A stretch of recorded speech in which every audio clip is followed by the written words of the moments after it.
Sports on Sportsnet. Brought to you by your local independently owned home hardware and building center location. Homeowners helping homeowners.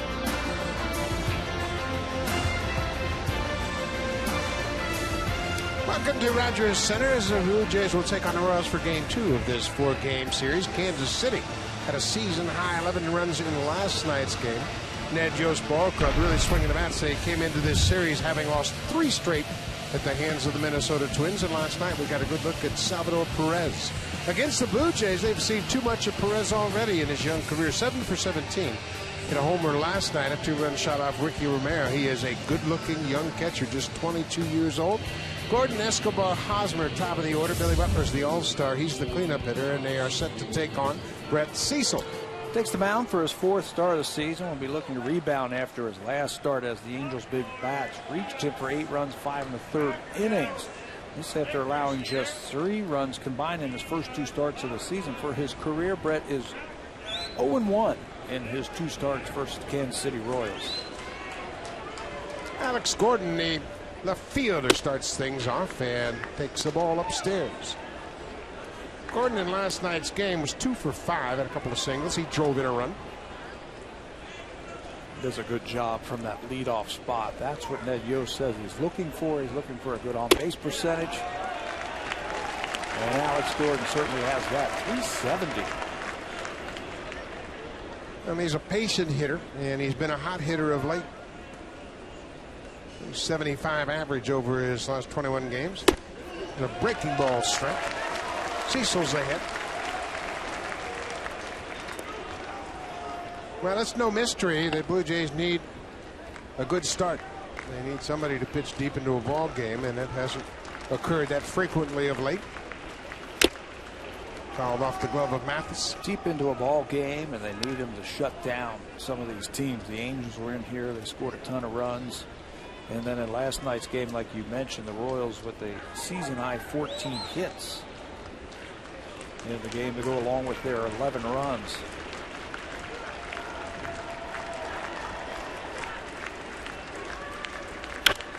Breaking ball, and Gordon stayed back and fouls it out of play and stays alive. Alex Gordon, a former first-round pick out of the University of Nebraska. He was a third baseman in college.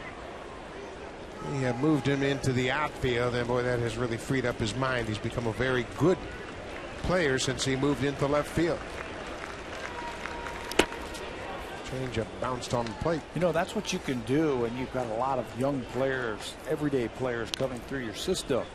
Gordon was supposed to be their third baseman, but they had Mike Moustakas right behind him. And to free up the position, Moustakas with an excellent glove, good movements. He fits more of the bill as a third baseman than does Gordon, and vice versa in the outfield. Gordon, a very good athlete, transitioned nicely to left field. Cut out and missed. Gordon strikes out.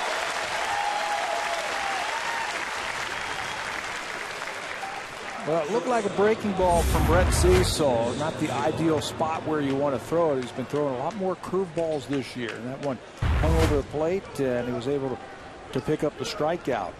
Curveball has been better for Cecil this year. Spinning it. And he told me because he is really staying over the mound just a little bit longer. Shortstop Alcides Escobar batting .309. He has been a good player for Kansas City this year. His .309 average, that's best, 9th best in the American League. You hear about guys giving up at some point when things are going so bad, and that's kind of what happened with Escobar last year. He hit about 200 in his first year in this league after coming over from Milwaukee, and finally gave up and said, okay, help me out, Kevin Seitzer and the batting coach for the Royals. And they said, all right, let's simplify things just a little bit. Let's try and hit the ball back through the middle. You've got good hands. Hit the ball the other way. And he has started to do that. And look at that average. Last year in 158 games, he hit .254, which is respectable. But Kevin Seitzer has really got a hold of him now, and he understands you don't have to hit everything, and you have to be a little more selective. Well, it's where he came from also last year. .254 is respectable, but it's outstanding from where he came from in the first half. had a little bit of loop in his swing. He was hitting too many fly balls. They wanted to straighten him out just a little bit and get a little bit more line drive. Go the other way when you need to. And it has certainly worked from the second half on of last year. Cecil's ahead 1-2. Bouncing ball. Laurie cuts in front of the shortstop. Throws on the run on the money. 2 outs.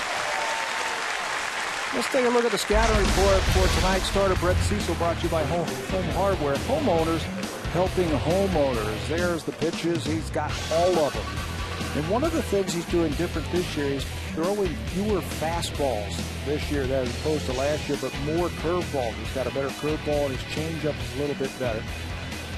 Right now, off the curveball, they're hitting 0.57. The fastball tops out about 89 miles an hour, so he's got to be able to keep it down. Eric Hosmer, the first baseman. Hosmer had 2 hits in last night's game. There's a first pitch strike. Hosmer's just 22 years old, one of the bright young stars in this ball game. And we talked about Moustakas and Laurie and Hosmer and Rasmus all being very young players and making a name for themselves in the big leagues.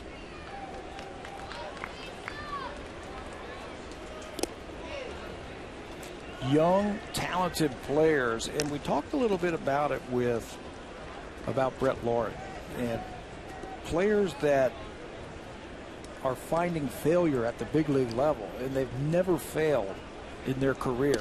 How do they handle it? What do they do? What kind of adjustments do they make? I think we're starting to see the adjustments from all the young players here after the pitchers started getting them out more. Well, it was a rough season for Moustakas last year, and now he's got his feet on the ground. He's got 14 home runs, hit his first grand slam here last night. Hosmer has hit the ball well, but his average is still in the 230s. It's this ball into center field. Rasmus has plenty of room right in front of the 400-foot sign, and Brett Cecil has a 1-2-3 first inning. Top of the order for the Jays has been on fire. Brett Laurie, Colby Rasmus, and the major league leader in home runs, Jose Bautista.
The offense has been great, scoring an awful lot of runs, and last night they were shut down to just 3 runs. For the Blue Jays, the cleanup hitter has been great. Edwin Encarnacion has an 8-game hit streak, 385 for the streak, 10 for 26 with a double, a home run. Top of 4 in this batting order have really held the offense together. Kelly Johnson, Yulel Escobar, Rajay Davis, Adam Lind still trying to get things going. He's the DH tonight. The catcher is Jeff Mathis. Then Mazzaro makes his first start since June the 22nd when he was roughed up by St. Louis. In that start, he's just made 1 appearance since then. That was a relief appearance of 25 pitches versus Minnesota on Saturday. So just his 8th game of the season. He throws a first pitch strike to Brett Laurie. He was in the bullpen just in case in last night's game. And Everett Tiefert gave them 7 strong innings. And Ned Yost was really concerned about that. He didn't know what he was going to get from Tiefert. And, boy, he got just what he needed. Tiefert was great. career high 7 innings. Didn't start last night. Brett Laurie at 291. He's hit 4 doubles to lead off games in his last 7 games. It's a great way to get started. You get your leadoff man to second base with nobody out. You should cash in a run early. Yeah. Especially the way that Laurie can run and the power that is sitting behind him. First Rasmus and then Bautista. He has really taken to that leadoff spot. Bounces this one right back to the pitcher. Oh, he's retired, 1 down. Let's take a look at the scouting report for tonight's starter, Vin Mazzaro. Nothing really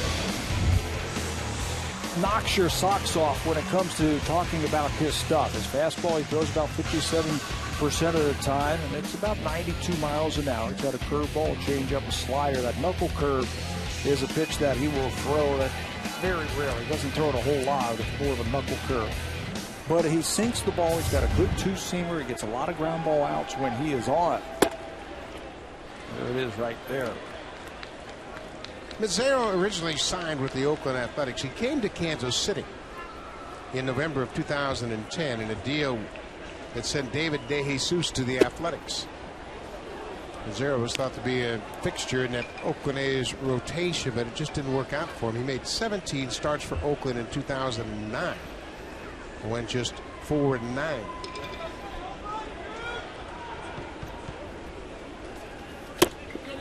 And yes, the Blue Jays have seen him when he was with the Oakland A's. He has made 2 career starts versus the Blue Jays, and his ERA, which is just under 12 versus Toronto, is the worst against any opponent.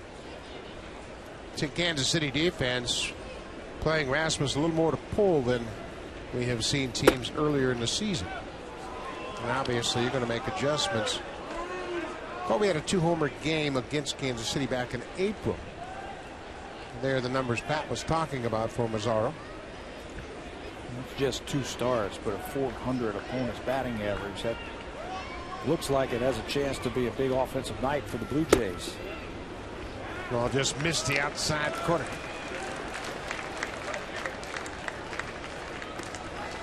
Rasmus hit a home run off the facing of the 5th deck in last night's game. I mean, it was a monster shot that came with 2 outs in the 5th, and he drives this ball to center. Jason Bourgeois broke back quickly and makes an easy play of it. In the American League, the home run leaders since May 26. Bautista has 15. Cano, Trevor Plouffe with 14. And Trumbull with 14. And then Colby Rasmus right there on their heels with 13 home runs. He's got 16 for the season. Bautista, of course, has 27. And that leaves Major League Baseball. He hits the ball this center. But there's Bourgeois again. Another 1-2-3 inning. Played a full inning here at Rogers Center. It's scoreless.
all the latest Blue Jays news and information by following the club on Twitter.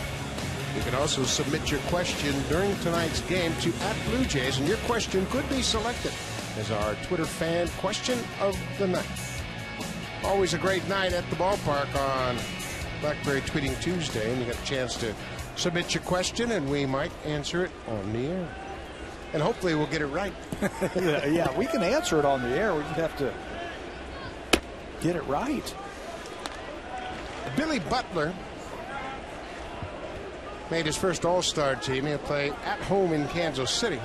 Great honor for a ball player to play an All-Star game in your home ballpark. There's a strike. It's 1-1. Blue Jays have done a good job against Billy Butler this season. That's not always been the case. He's always been a tough out for the Blue Jays, but this year, Billy Butler is 0 for 18. Yeah. In years past, he has absolutely worn out the Blue Jays. In this ballpark, he'd get 3 hits, he'd get 4 hits. But this year, they have really pitched him tight, kept the ball away from him, jammed him when they needed to. That's a big 0 for a guy that plays every day. 0 for 18 against one club. And a guy who's hitting .293. Yeah, that's quite a job they've done against Billy Butler. For his career, including that 0 for 18, he's still a .258 hitter against the Blue Jays. This ball is hit high into center field. Rasmus has a beat on it. Butler's retired.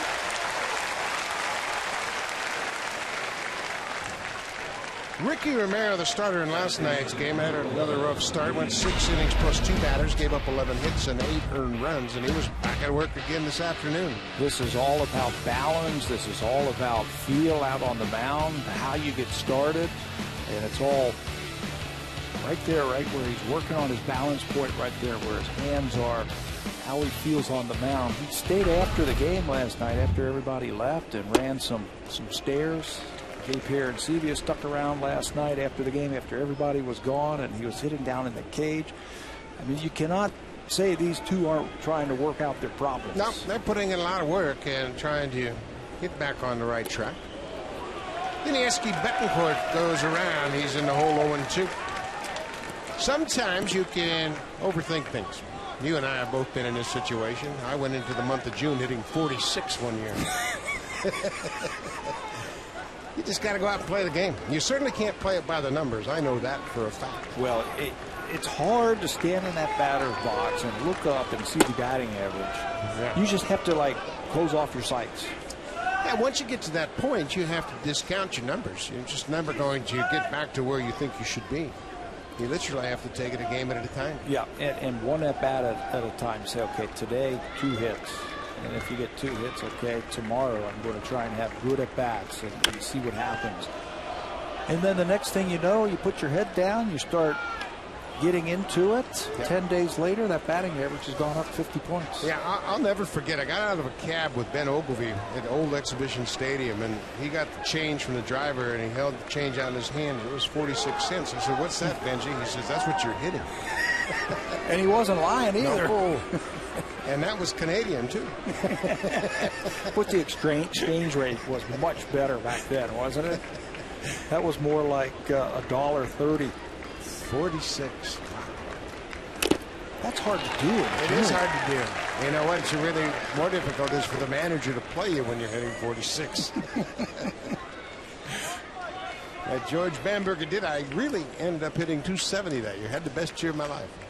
So you went from 46, Yeah. and we're saying 046. 040, You were playing bingo. Bingo numbers, yep. Yeah, and you ended up at 270. Yeah. See? You never know. Just keep playing. I didn't worry about it. I just concentrated on catching, and the hitting came around. 1 down. We are in the top of the second. Yuniesky Betancourt having a fine run at second base for Kansas City.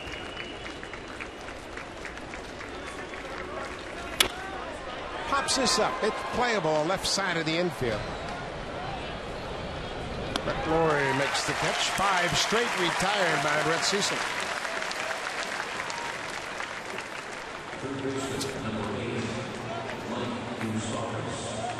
So Mike Moustakas will step in. Moustakas, the 23-year-old third baseman, and he had a big night last night. Moustakas struck out in his first at-bat. That stretched out his 0 for to 0 for 15 at the time. And then he doubled in the third and hit his first career grand slam in the seventh. And I bet if you ask him which hit felt better, the grand slam to drive in 4 runs or the double. The double. The double. And snap that long 0 for. Yeah, and that's a bad feeling when you're up there 0 for 15. Out in front of that off-speed pitch, and Moustakas is in a hole. And then you finally get that hit again, and you say, okay, I remember how to do this now. Literally, there are times when you think you might never get another hit. Yes. when you're standing in that batter's box, and I have no chance tonight. Busted Moustakas inside. Jeff Mathis has fought Brett Cecil since he's come back to the minor leagues, and he does a great job managing what he has to deal with on a given night. Coming inside again. Tried to catch that inside corner. Half the team was walking off the field because they thought it was strike 3.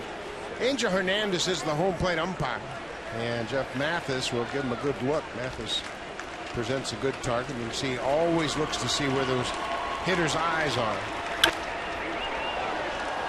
Popped up over along the first base side, and Encarnacion has room and makes the catch.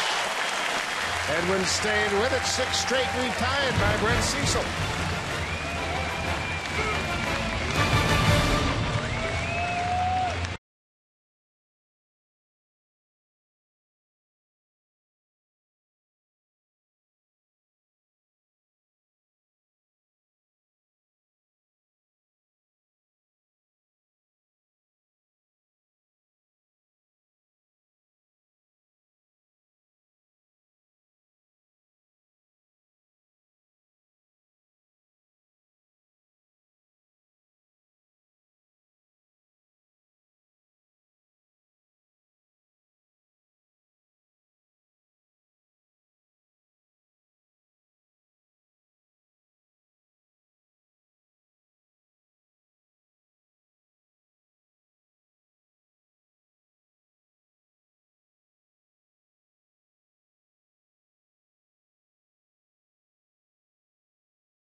Enjoying those big comfy green chairs in the TD Comfort Zone, our guest of TD, the TD Comfort Zone, courtesy of TD.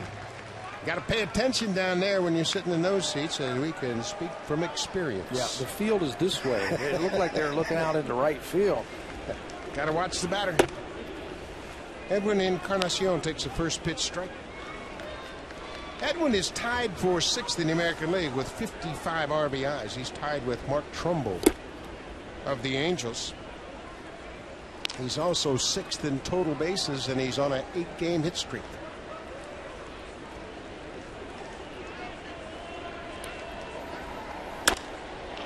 Flared into right field. Francoeur will play it on a hot. Encarnacion dumps one in front of Francoeur for a leadoff single here in the second. 9 straight. Get it out of the way early. He has been hitting the ball so hard, so when you end up hitting a ball like this and get a base hit, they all even out. That fastball, and Mazzaro's got a good 2-seam fastball. That one was boring in on Encarnacion. He just fought it off. Second baseman Kelly Johnson Johnson took an 0 for 3 in last night's game.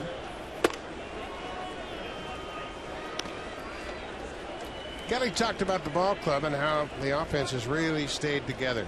Oftentimes you get to a point where your pitching is going through a rough stretch and your offense will just kind of say, well, how many runs do we have to score? And that's not been the case with this team. They just keep plugging away and keep encouraging their pitchers to keep battling, and they'll turn things around. You know, and I think that starts at the top with the coaching staff, the manager, the coaching staff, and it filters all the way down to the players about staying together. It's very simple when things start to go bad that everybody kind of like gets in their own lifeboats and see you later, or everybody separates. Yeah, they all point fingers at one another. You and I have both been on teams that have done that. Yep, but this team, they stay there. Close-knit bunch. They stay together. Johnson chases that pitch outside. One of the real Achilles heels for Kelly Johnson has been the strikeout. He's struck out 89 times this year. That's 4th in the American League. And I think a lot of that has to go with Dwayne Murphy feels like he at times goes around the baseball. He doesn't take his hand straight to the baseball with the barrel of that bat.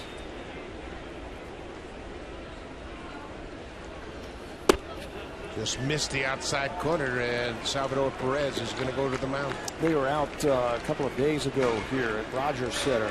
Kelly Johnson and Dwayne Murphy working on that, throwing your hands at the baseball. The barrel of the bat, the best way, the trajectory, you want to go from point A to point B straight. You don't want it to go around to the baseball. You want it going straight to it. And the best way to do that, throw your hands at it. Throw your hands at it to left center, throw your hands at it to right center, and get that ball moving towards the outfield. 2-2. There goes Encarnacion. The ball is popped up. Edwin is headed back to first base. Escobar makes the catch, and Johnson's retired. Blue Jays started the base runner, Encarnacion at first, and Johnson popped it in the air. They will do that at times to start that runner, just to open up holes, but also to keep that hitter just concentrating on that baseball. Edwin Encarnacion this season 8 for 10 in stolen bases.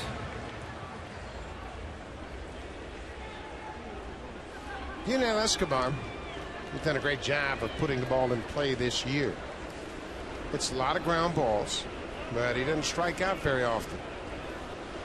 He's among the leaders as far as the difficult hitters to strike out. There's a bouncing ball. Betancourt shovels it to Escobar back to first, and that's the 13th double play that Yunel Escobar has grounded into. That ends the second. Just 9 pitches for Mazzaro.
Should they be buyers or sellers at the deadline? Like anything you buy or sell, it depends on what you're buying and how much it takes to pay for that, and then what you are selling. If it's going to cost you one of your crown jewels, if you will, out of your farm system, the players that we've talked about, if it's going to cost you a Travis d'Arnaud and you're going to get a player that you only have for a couple of years, then no. I would hope that you would be sellers of other commodities within your organization.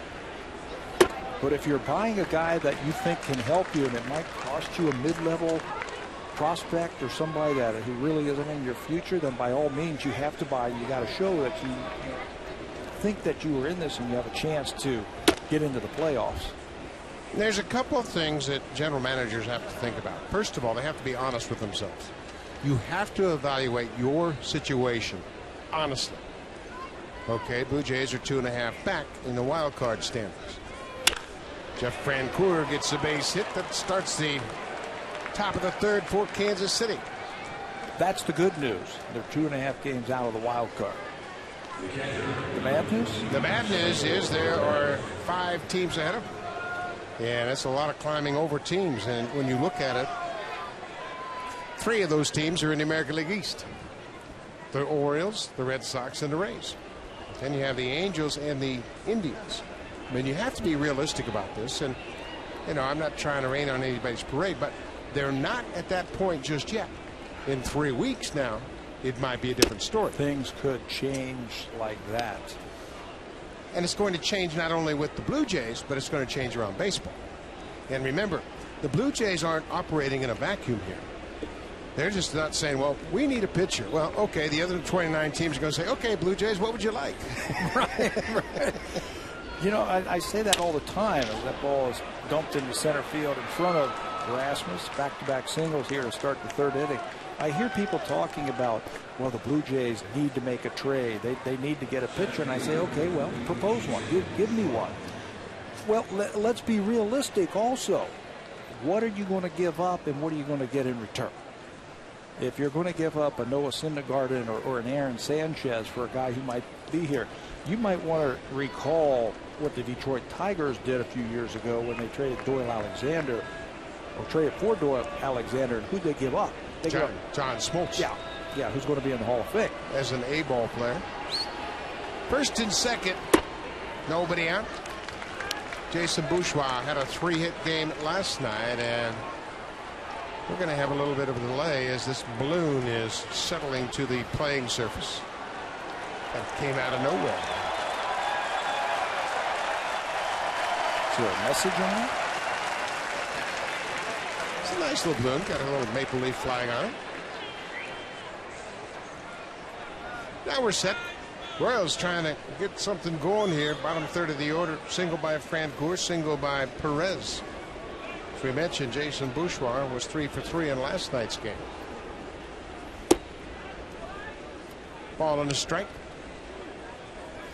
But it's a great question, and one that Alex Anthopoulos, and we heard Shai Davidi and Mary Davis talking about it before the game, that Alex Anthopoulos is trying to add to his team.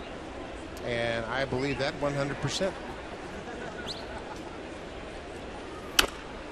But I know that there are untouchables in everybody's organization, and the Blue Jays have 3 of them in my mind at AAA, and 3 more of them in A-ball. The low A-ball at Lansing. And after that, you know, they'll probably listen to several offers, but according to Shai Davidi, Alex Anthopoulos isn't interested in getting minor league players in return. He wants to help this ball club. Yeah, and we want him to help this ball club. There's a drive toward the gap, and that's going to get down and split the outfielders and go all the way to the wall. Francoeur is coming in. Sal Perez is right behind him. The throw is to 3rd base and not in time. Bourgeois with a triple has driven in 2. Boy, he looks like a hitter in this series against the Blue Jays. Yesterday, he had an infield single, a double, and another single, and now starts off his 2nd game in this series. Hot again, first triple of the season. Watch him go down and get that curveball and just slice the outfield. And with that good speed, the play's right in front of you. He was going to check as he came around second base. If Eddie Rodriguez was going to score that runner from first base, Perez, he looked up very quickly at his third base coach, saw that he was sending him, and he was able to get to third base. Back to the top of the order. Bourgeois picks up 2 RBIs. He now has 3 for the season. He was just recalled from AAA Omaha on the 27th of June.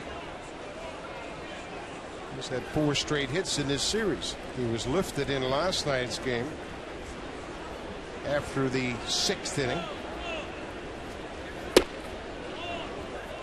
Infield is drawn in. Still nobody out.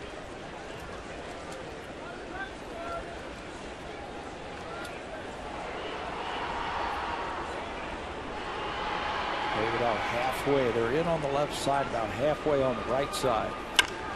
There's a fly ball into center. Tagging at third is Bourgeois. Rasmus sets up. Here's the throw to the plate. And it's not in time. Alex Gordon with the sac fly. It's 3-0 Kansas City. It's a team that at the beginning of the season, the Royals just couldn't buy a hit. Nothing was happening for them. The young players were learning what it was like to face major league pitching day in and day out. And they have grown.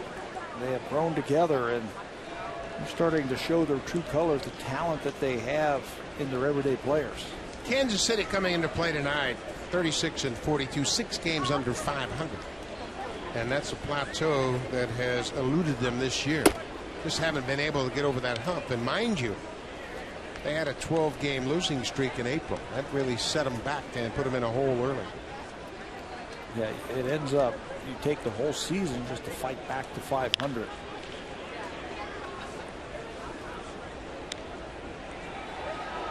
Billy Butler has been their most consistent hitter all year long, hitting at .292. He is still looking for his first hit of the season against the Blue Jays. Alcides Escobar. Little flare, and Kelly Johnson, the second baseman, makes the catch. 2 outs. Well, obviously, we all know the story about the Blue Jays and their starters. Since Brandon Morrow went down with an injury on June 12th, the starters have gone just 4-8. Their ERA is over 7. Opponents hit over 300 against them. And probably the most significant impact of losing 3 starters has been that the starters haven't been able to pitch deep into a game. Pitching less than 5 innings per start. And that really creates problems for the bullpen, or John Farrell trying to figure out how you get through ball games. And the Blue Jays had a losing month of June. They went 12-14 in June. And now they're down 3-0 here, trying to stabilize things early in July. So it's been about 3 weeks since Brandon Morrow has gone down, and there's only been 12 decisions from the starters. So at times they are pitching and keeping them in ball games. That stat right there, just 12 decisions in 3 weeks, shows you that at times the starters have been there. They're pitching deep. There has been some good games. Rick Romero had 7 innings down in Miami. Henderson Alvarez in his last start went 7 innings. But Aaron Laffey's had 2 good starts since he's gotten the opportunity. It just hasn't been the consistency that you need night in and night out. 3-1 to Eric Hosmer. Big swing and a miss.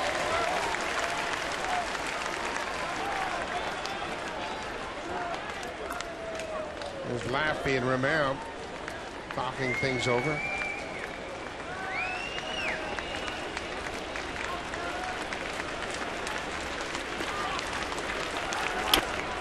Poked foul. He reached for it and stays alive.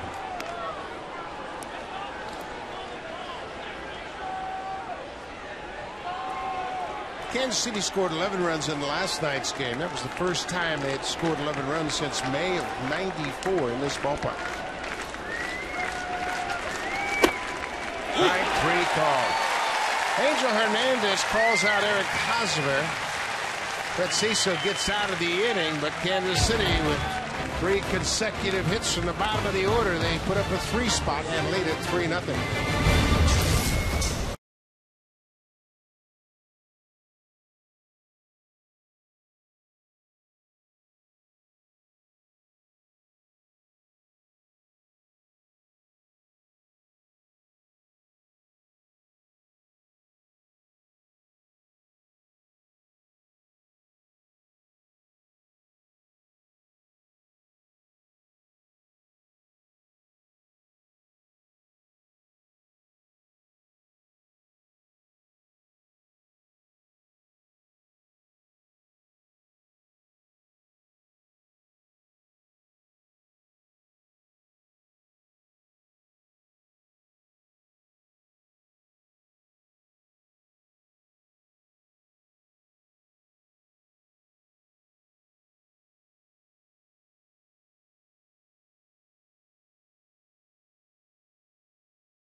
the 1992 season when the Blue Jays won their first World Series. You'll get interviews with all the great players, lots of great photos, and all kinds of information. Sportsnet Magazine on newsstands now. My partner, Pat Tabler, was a big part of that 1992 season, as was Cito Gaston and Paul Beeston. Cito Gaston, of course, was the manager, and Paul Beeston was at the helm as the president of the ball club at that point. And what a great time that was, 1992. Rajay Davis jumps on the first pitch and starts things off with a leadoff single. It was the bottom of the Royals lineup that got them going. Let's see if the bottom of the Blue Jays lineup can't do the same. That's a good start right there to get that type of speed on the bases. And Rajay Davis. 92-93, back-to-back World Series championships. What a feeling it was to come to the ballpark every day knowing you had a chance to win. With the type of pitching staff that the Blue Jays put together back then. And also, when you were at home, you were playing in front of 50 Gs every night. What about that? It was like a World Series or a playoff atmosphere every single night. It was incredible. And if you weren't here, you felt left out. The whole country got behind the Blue Jays. Adam Lind has gone 4 for 5 against Vin Mazzaro. And a home run cut and misses. Boy, that's a good sign to see, I think, from Adam Lind. Get up there, aggressively attack that baseball. You saw John Farrell flashing signs to his third base coach, who passed them on to Lind and Rajay Davis. Ball and a strike. Davis is tied for second in the American League with 20 steals. He's tied with Jason Kipnis of the Indians. Mike Trout leads the American League with 22 stolen bases.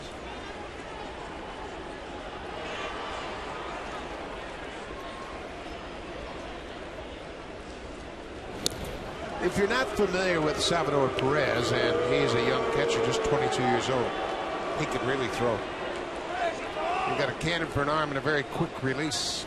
And a couple pickoff plays last year that the Kansas City Royals were telling us about when they came in here late in the year. He handles a pitching staff. He throws very well. Just 22 years old. He might not have the type of arm that Pudge Rodriguez had when he was a younger player, but he's got the catching skills of Ivan Rodriguez. And the leadership skills. He really takes charge of the pitching staff. And he commands their respect. 1-2 to Lind. Pudge was about 5'8". And it was easy for him to move around behind the plate. Not a whole lot of big, long moving parts, but for Perez to get down as low as he does and move as well as he does, he's about 6'3". And big, too. He hurt his knee in spring training. He was just doing some catching down in the bullpen, and he set up, ready to receive the ball, and he shifted just a little, and his knee popped. And the Royals say that that was the biggest injury that they have sustained this year. When you lose your backstop, the guy who is your leader back there handling your pitching staff, they can really take a bite out of your team. They had a chance to see him last year. They called him up, put him right behind the plate. Played in 39 games a year ago, had 148 at-bats. And he's going to hit.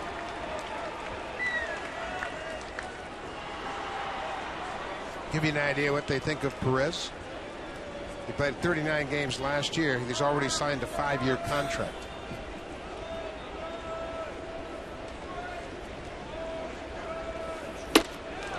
Then strikes out the high fastball, gets him one down. Mazzaro's really not a strikeout type of pitcher, but he elevates the fastball right here. About 92 miles an hour with his fastball, but it's up there. Adam Lind swings right through it. First strikeout of the night for Vin Mazzaro. So Jeff Mathis will step in. Mathis Last time he played, he went 4 for 4. He had a home run, pair of singles, and a double against his former team. This time he shows bunt and takes a strike. Second career 4-hit game for Mathis that came on Thursday against the Angels. I think we'll see him catching Aaron Laffey, the left-hander, of Brett Cecil. 3 starts for Cecil, and Mathis has caught every one of them.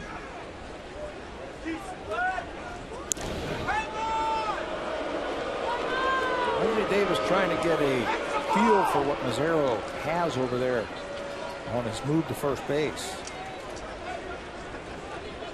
He's trying to get a walking lead and then break. There he goes. He got a good jump, cut on and missed. Strong throw right on the money. My, oh my. What a throw by Perez, and he threw it from his knee. And he couldn't have put it any better on the base at second. Yeah, Rajay is going to be standing there. He got a good jump, did Davis, but look at the quickness and the accuracy right on the bag. It's a pretty good jump. He was about halfway between first and second when he catches it.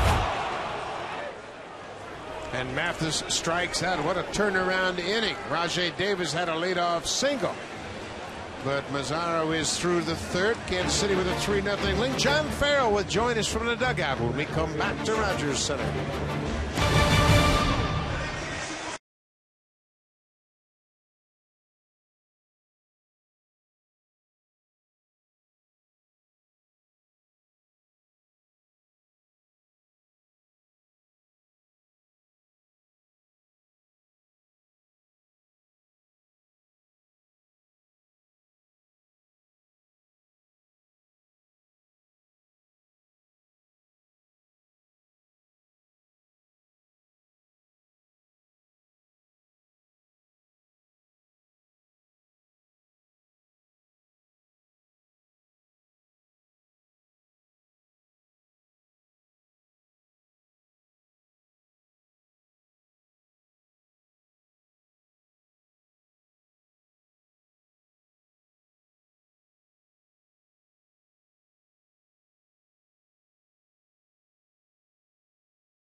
John Farrell from the Blue Jays dugout, and John, Brett Cecil breezed through the first 2 innings, and then the bottom of the order really got to him with 3 consecutive hits. What was different for Cecil in that third inning?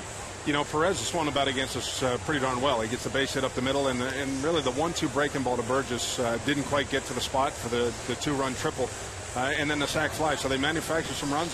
They bunched the hits together, and it was more just the lack of the finish to the curveball that kind of set that inning up. Offensively for the Blue Jays, first time through the lineup against Mazzaro, a couple of strikeouts, not a lot of base hits. What do we got to do second time through? Well, the one thing he's done, he's mixed his change up to the lefties in with a good sinker.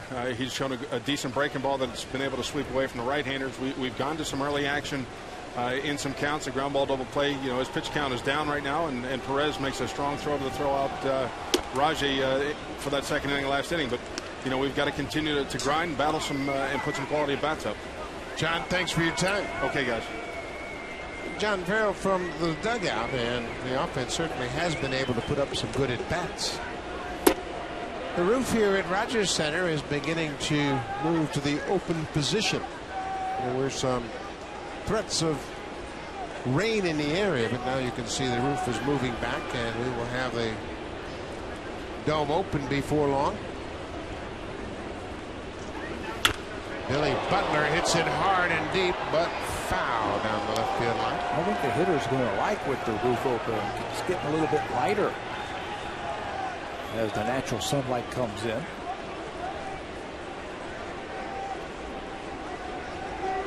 Quite a phenomenon when the roof opens up, and people that haven't seen it, especially the ball players that haven't seen it move to open up. That Cecil pushes Butler back. It's 3-1. You mentioned that Billy Butler is a all-star. Look at that. He is the first non-pitcher to make the summer all-star game since Mike Sweeney for the Royals since 2005. There's a strike. Well, hard to believe they have had some decent everyday players. You would figure somewhere along the way in the last 7 years that they would have had a guy make the All-Star team. But it's just been pitchers for Kansas City. Popped back out of play by Butler. Yeah, when you think about the Kansas City Royals, of course, the first All-Star you think about is George Brett, who represented Kansas City year after year in the All-Star games. Full count, nobody out. We are in the top of the 4th inning. Kansas City with a 3-0 lead. That's a good pitch right there. Leadoff walk here in the 4th. Big news for the Blue Jays. They signed Marcus Stroman, the young pitcher out of Duke University. And Stroman is not big in stature, but boy, he's got a big arm. Yeah, and he's got a very good breaking ball from all the reports that we have seen. There's a couple that are on the outside part of the plate. That last one, that fastball about 98 right there. It's a strike, and then it's off the plate. So he will go to Florida because he hasn't thrown for about a month now, and they will judge how the arm strength is and where he is getting that arm in shape. Will probably go to Vancouver, and then being an older player, an advanced player, will probably head up to high A or maybe even double A this year. Yeah, he played at Duke University, and then he pitched for Team USA. He was the closer on Team USA, so he's a little more advanced than a high school player, obviously, but most college players. He's had a lot of international experience, so he might move quickly. But the first thing they have to do is evaluate where he is with his arm strength.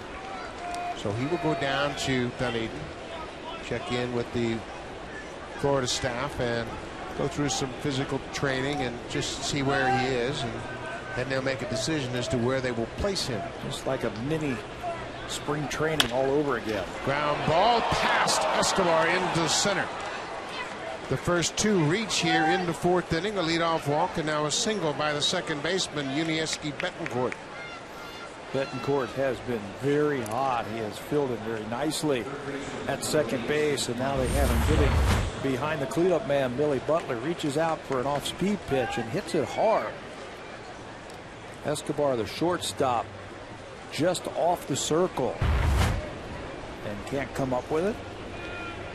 Betancourt has 19 RBIs in his last 13 games, so he has been a red-hot hitter.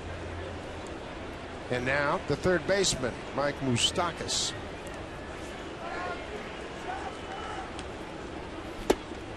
Goes around on a breaking pitch.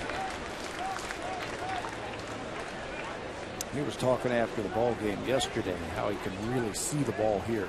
He really loves hitting in this ballpark. This is the best ballpark for home run hitters in the American League. It's really interesting. I've only heard one hitter ever say that he didn't like hitting here. One. In all the years that you've... Everybody loves hitting here. It's always consistent. You know you're going to have BP. You know you're going to play the game. No rainouts. Wade Boggs. Wade Boggs? Wade Boggs just never really felt good in this ballpark. Everything about it was off for him. He just never really liked hitting here. That guy could hit anywhere and get base hits. Yeah, he just was one guy I talked to. You know, we always talk to a lot of players trying to figure out where they're at and what they like about this. Now, Cities Escobar and somebody in the Blue Jays dugout going back and forth.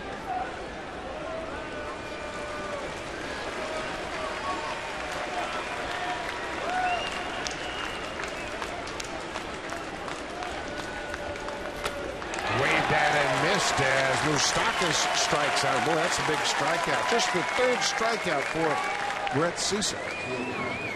It's big because it keeps the double play in order. They don't advance that runners. And now, if he makes a pitch to Jeff Francoeur, he can get out of this inning. An inning that looked like it was going to be trouble for Brett Cecil.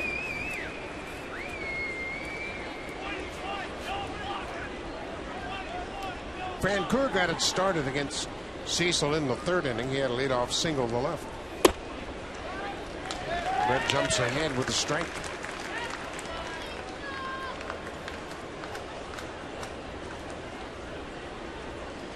Francoeur, it's hard to believe, but he's now 28 years old.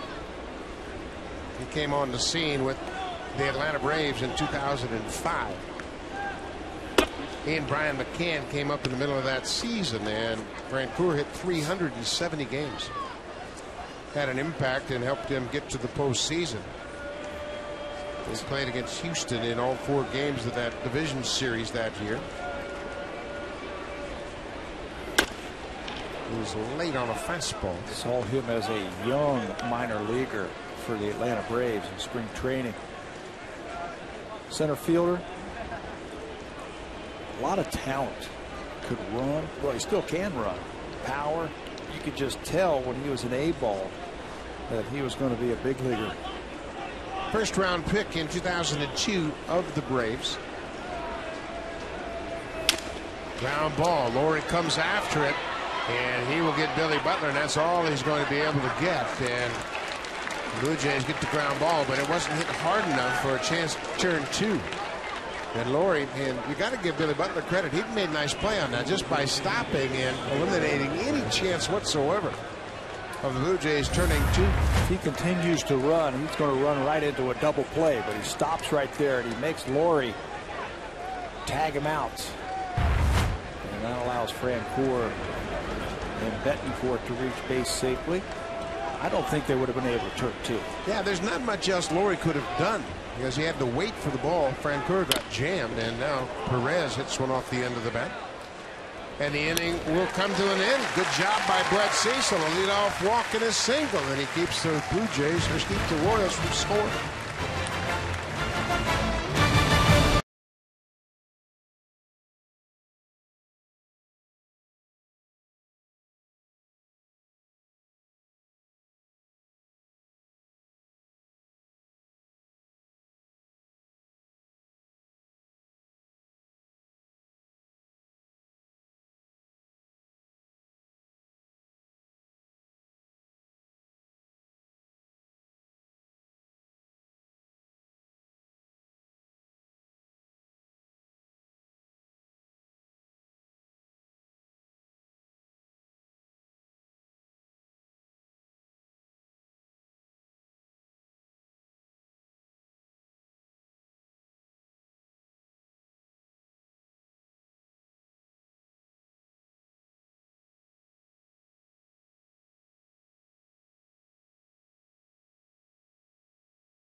Talented young players in this ball game tonight, and Brett Laurie is just 22, and got to remember they are kids.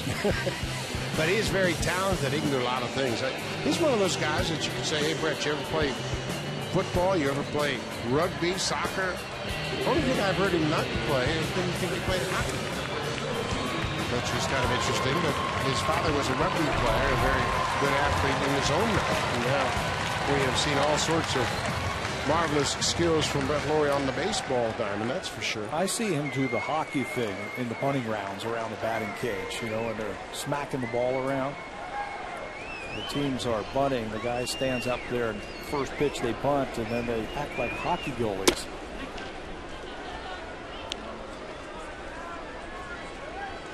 Brett Laurie grounded back to the pitcher his first at bat.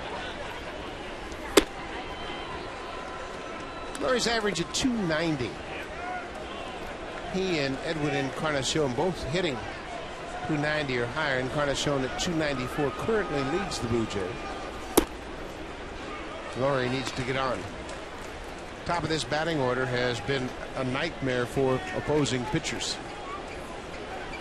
Encarnacion, the cleanup hitter, already has a hit tonight. Laurie has a hit as well.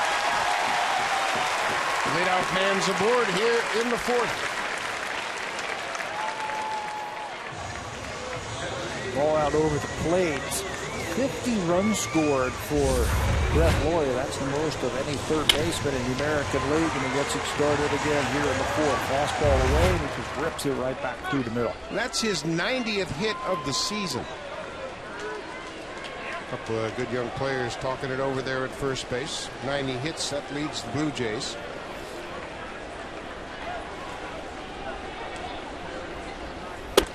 They're wondering about the hit total in the American League. Miguel Cabrera has 103 hits.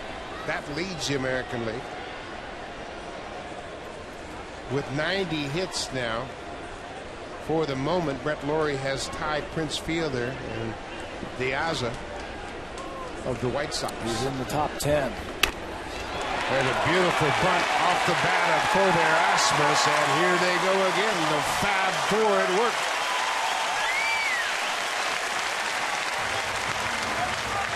That is a thing of beauty to be able to square at the plate, catch the ball with your bat, and place it perfectly. No one's going to throw him out.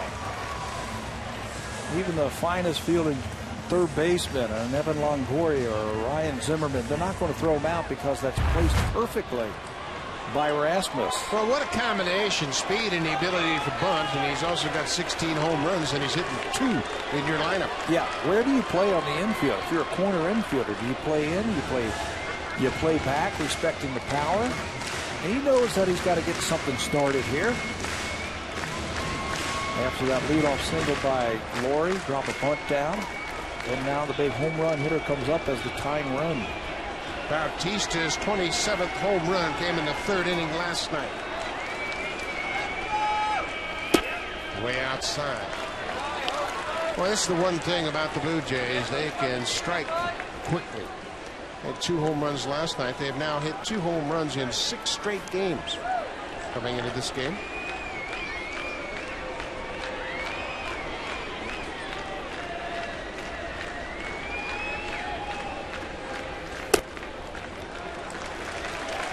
This is where you really put pressure on the pitcher. You got 2 on, it's a 3-run game, and you got a tough hitter at the plate. He wants no part of the inner half, it looks like, against Bautista. And keep that ball away, away, away.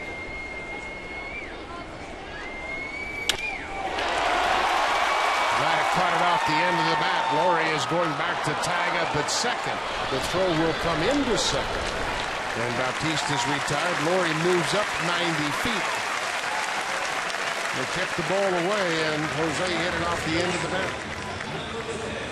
I think that's what they're going to do to him the rest of this series. Just throw the fastball away and say, if you're going to beat me, you're going to beat me to the big part of the ballpark.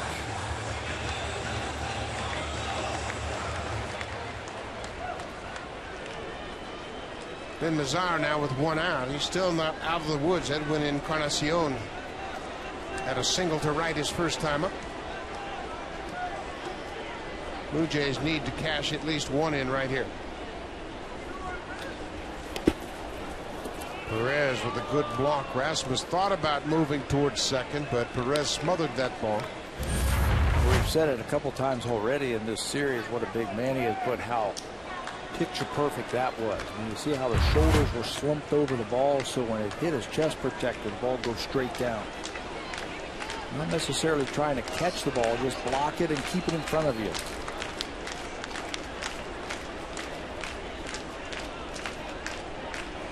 Boy, you talk about a catcher taking charge of a ball game.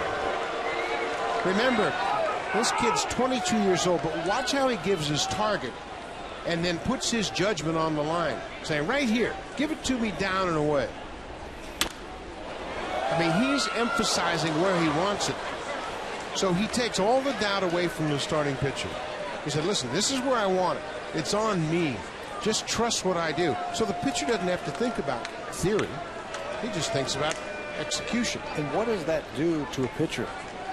Says, you know what? I have confidence in my catcher. All I have to do is just hit his glove and everything will be fine. Encarnacion shoots one down the right side, but it slices into the seats. The reason you go down and away, you keep it off the barrel of the bat, the big part. of the bat. He keeps it down and away, and it's very tough for a right-handed batter to hit that ball squarely. That's still the toughest pitch in baseball, that fastball down and away from a hitter. 1-2, and another reminder, hey, think about making this good pitch.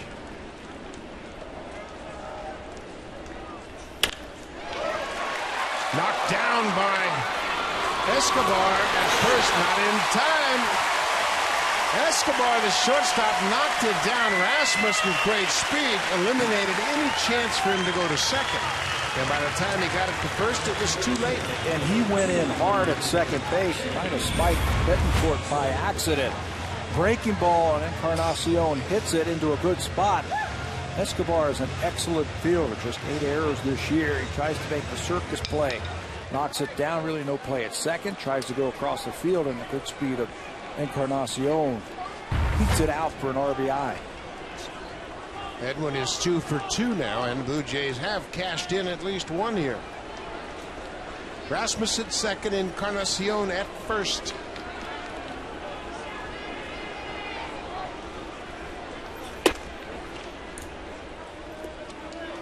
Kansas City leads it 3-1.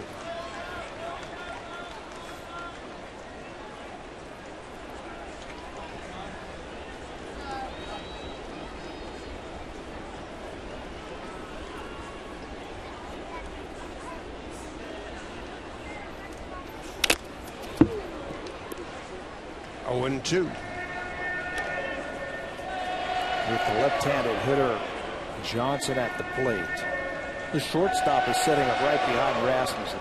Maybe they would try and push it a little bit, maybe try and double steal against Kansas City, but with that shortstop play right behind Rasmus, he just cannot get a good jump. And that catcher will make you think twice about running as well. That last throw to end that last inning.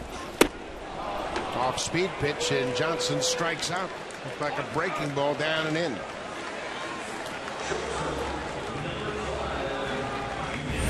Strikeouts hurt in these situations where you just cannot move the runner.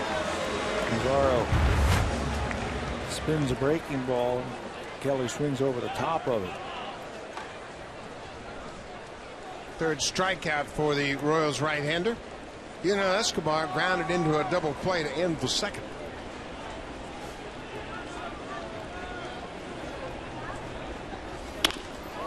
It's just grounded to short. Escobar offline, and Yunel is safe at first.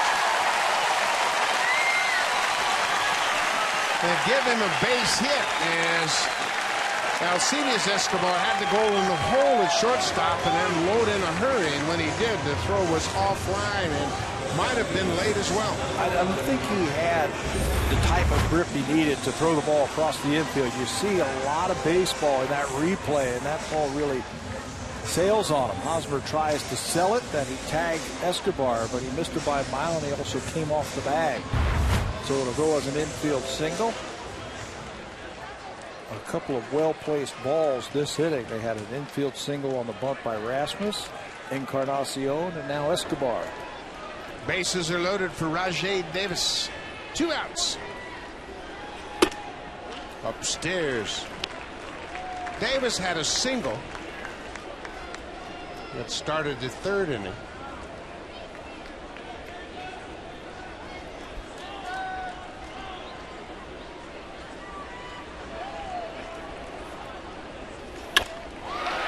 Base hit into right field. Rasmus comes in. Here comes Encarnacion. The throw is high and over home plate. And the Blue Jays have tied it.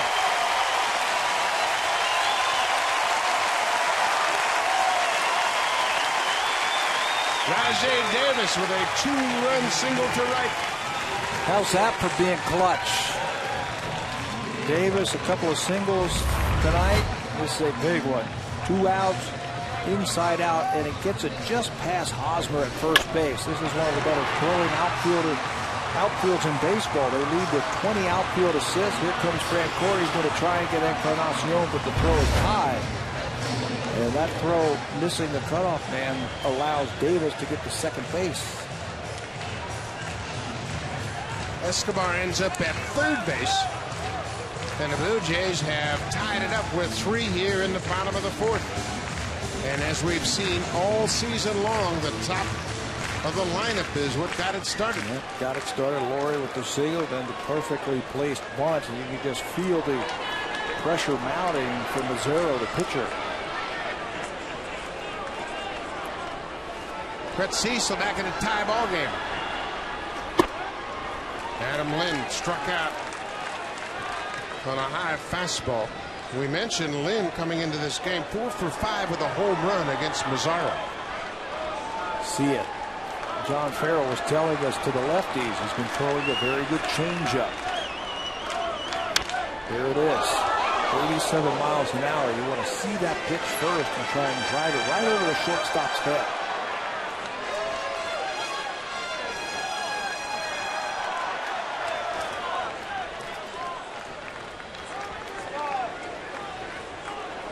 Mazar's last start came on the 22nd of June. He only lasted an inning and a third against St. Louis. High and deep to right, and Adam Lynn has just hit a 3-run homer.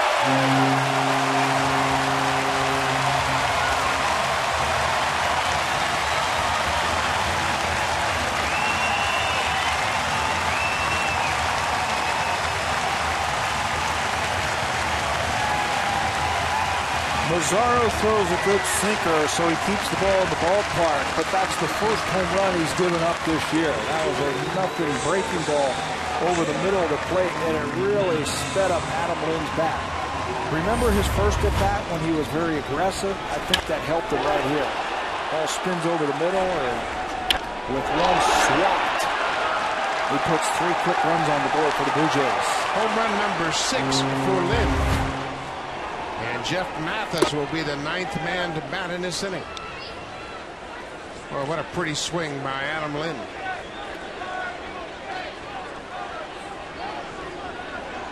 But Cecil has enjoyed sitting back watching this inning unfold. 6 runs. Mathis hits a shot to left. That's off the wall.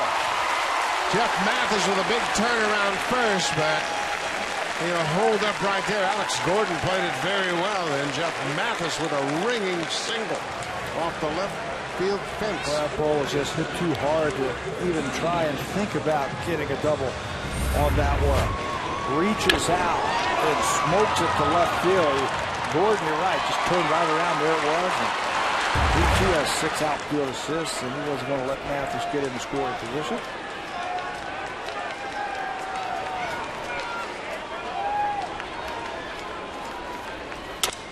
Brett Laurie to center field. That ball will get down in front of Bourgeois. Mathis goes first to third. Laurie has his 2nd hit of the inning. The roof is caved in on Vin Mazzaro. Yeah, because they opened it up here this inning. We asked John Farrell in between innings when we had him on as a manager's chat about the 2nd time through. They were getting ready to start their 2nd time through. They said they had to put together some good at-bats. They've got to lay off that changeup to the left-handers. They got to make him bring the ball up, and they've done that this inning. 10 hits now, but 6 runs this inning. Blue Jays have scored 6 runs in an inning for the 4th time this season. Their season high for runs in an inning is 7. They've done that twice.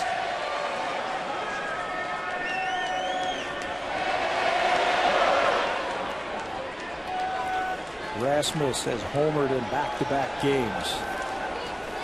He had a key bunt single in this inning.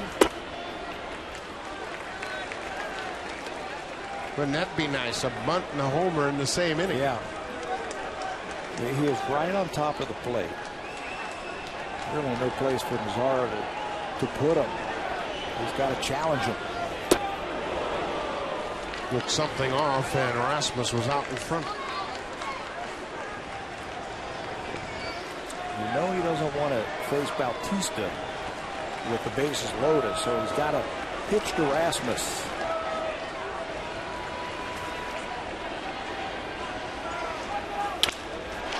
Ground ball Betancourt in deep right field and makes the play as the inning has come to an end. But the Blue Jays have taken a lead. 6 runs on 8 hits and a 3-run homer by Lynn. Now time for a Blue Jays Central update. Here's Jamie Campbell and Greg Zahn from the Blackberry Broadcast Studio.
And the latest stories from around baseball, visit our MLB Mashup blog on Sportsnet.ca featuring Shai Davidi and Mike Cormet. They'll take you inside the Blue Jays locker room, bring you up to speed on everything that's going on with this ball club, and go around baseball and check in and see what's going on around the big leagues. Ricky Romero enjoying this game tonight as his ball club once again has taken the lead. How about 6 runs on 8 hits? It'll make everybody smile.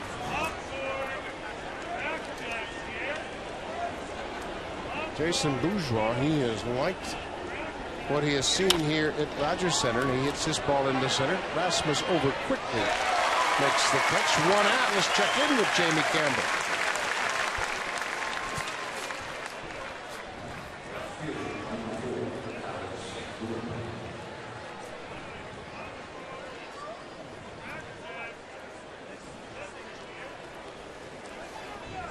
I think that's one thing that everybody has to understand, that hitters like to get some payback. Lincecum's been a 2-time Cy Young Award winner, and he's had a lot of hitters that have had offers against him. He went 3 1/3, gave up 9 hits, 8 runs, 7 earned runs, and his ERA is 6.06. He's not throwing as hard as he did when he first came up. So is he wearing down or is he injured? No, I don't think he's injured. I just watched his delivery. He looks like he's free and easy. But he has lost velocity. Alex Gordon pops it behind second base. Kelly Johnson, now Escobar calls for it out in shallow center field. 2 quick-outs here in the 5th. Talk about lockdown half innings. That's exactly what Cecil needs right here. Yeah, we talked about it a lot last night. The Blue Jays score a run, and you got to come back and shut them down and get your team back into that dugout. And do it quick. How about the landscape of baseball changing in general? San Francisco going into Washington. Nationals are 3.5 games ahead in the NL East. San Francisco has a 1.5 game lead over the Dodgers in the West, but it wasn't long ago when Washington was the perennial doormat. I think it's awesome for baseball when you get these organizations who have been down and they've taken advantage of their drafting position, and they've drafted good players, and they have a good farm system, and then when that 1 year they put it all together. You've seen it at Tampa for the last few years. They were horrible forever. Now Washington has a chance. The Mets. 2 of the first overall picks have had an impact in Washington's fortunes. Steven Strasburg and Bryce Harper, of course. Little looper into right. Bautista coming in, and Brett Cecil gets that lockdown half inning. Takes him just 8 pitches to dispatch the Royals in the 5th.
For being selected tonight's Blackberry Tweeting Tuesday Fan of the Game.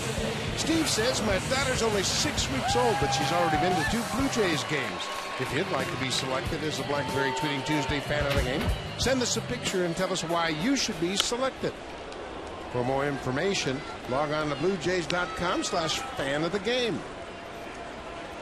And Steve, you got to get your daughter in front of the television a little more often too. You know, just 2 games, but come on, turn the tube on. Turn the volume up real loud, too. Jose Bautista has flied out twice to center field. 6-3 Blue Jays lead it. Bautista hits one off Mazzaro, and he can't find the baseball. Jose's going to have a leadoff base hit. That's the 11th hit for the Jays tonight. And the 4th infield hit in the last 2 innings by Toronto. That's how they loaded up the bases. They got that big inning started with a couple of infield hits. This one right off the shoe of Mazzaro. Just can't find it. Now that in no man's land as it rolls to the back of the pitcher's mound. He has had his trouble versus the Blue Jays in his career. His ERA 11.7 against the Blue Jays, the highest against any opponent.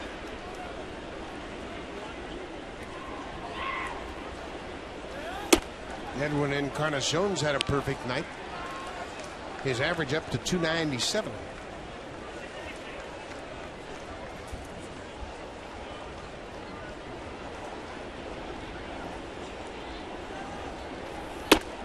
Breaking ball strike. Well, that'd be a little icing on the cake for Encarnacion to wrap up the first half of the season with a 300 batting average. He's put up the power numbers. He's driven in runs, and that would be a nice cap to a first half of the season.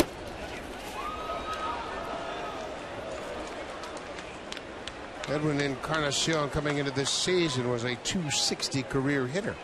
You can see where he ranks in the home run leaderboard. Bautista, Hamilton, Dunn, Granderson, and then Encarnacion. And that's what makes that 297 batting average even more impressive. The power and the production, along with good at bats. And you don't get there by just closing off one side of the field.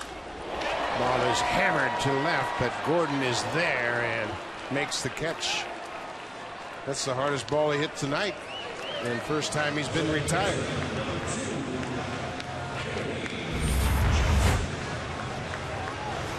Reaches out. It just doesn't get all of it off the end, but it's a line drive that was sinking fast.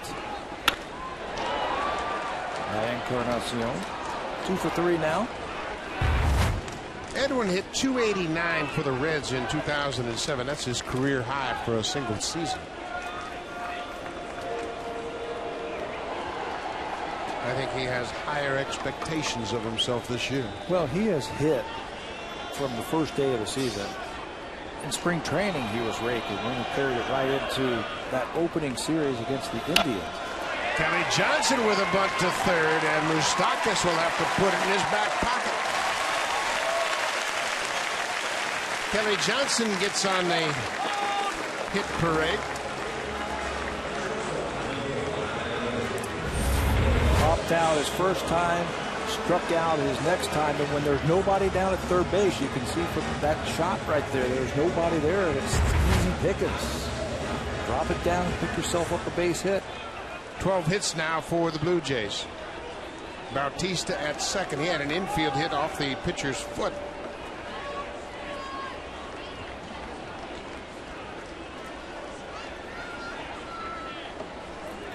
The Royals, much like the Blue Jays, have really had tough injuries to their starting pitching staff. Lost the young left-hander Danny Duffy early in the season, and most recently Felipe Paulino.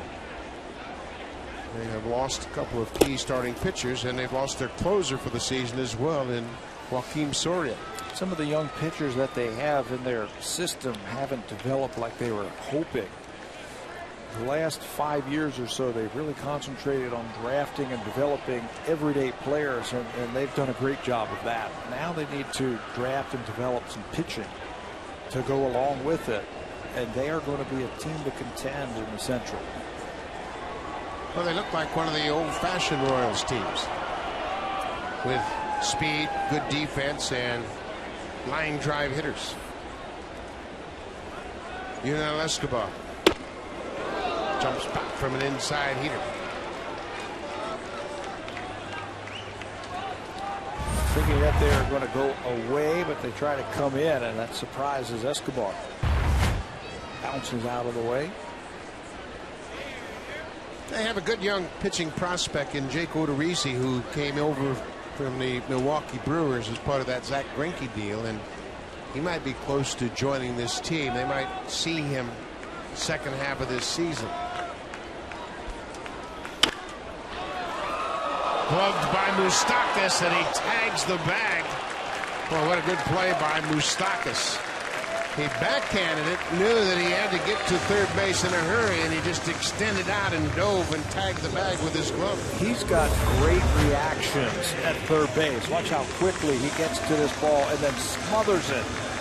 I was talking to him before the ball game about this field. He said, I got to line up where the seams aren't in my way because they can take tough hops, but I like fielding here. You'll get a true bounce. That time, an outstanding play by Moustakas. The only play he could make in getting that lead runner. 2 outs. Rajay Davis is 2 for 2. He drove in a couple of runs in the fourth.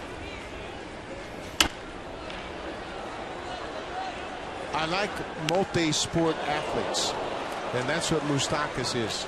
He was a quarterback in high school in California, and I think that gives him great leadership skills. And I like the fact that different sports teach you different skill sets, and we see it often that star players have a multi-sport background. Moustakas was a quarterback at Chatsworth High School out in California, and a very good quarterback. And he chose to play baseball, and obviously a first-round pick. You're not going to turn your back on that.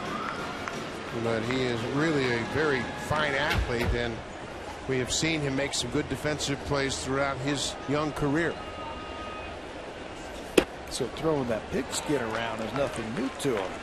That looked pretty natural, pretty fluid. Well, he could throw to Jeff Francoeur, who's out in right field. Francoeur was highly recruited out of high school. Clemson, Florida State, as a safety, wide receiver. But the Braves made him a first-round pick, and he opted to go with baseball. Off the end of the bat, Moustakas will go to second for the force out, and that brings the inning to an end. Blue Jays get a couple of hits, but can't do anything with them.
week, and the MLB All-Star Week will include Home Run Derby. That takes place on Monday, July 9th. It's presented by Honda. It all starts at 7:30 p.m. Eastern Time, right here on Sportsnet. That's 4:30 p.m. Pacific Time. The All-Star Game itself, also presented by Honda, will take place on the 10th, Tuesday night. That Home Run Derby, obviously, a lot of people with Blue Jays interest will be watching that. Bautista is in beast mode, and he's been there for about 3 years now. But he'll be in the home run contest on Monday night. He was selected by the captain, Robinson Cano. It'll be Bautista, Mark Trumbo of the Angels, Robbie Cano of the Yankees, and Prince Fielder of the Detroit Tigers. Breaking ball inside. Eric Hosmer leads things off for Kansas City.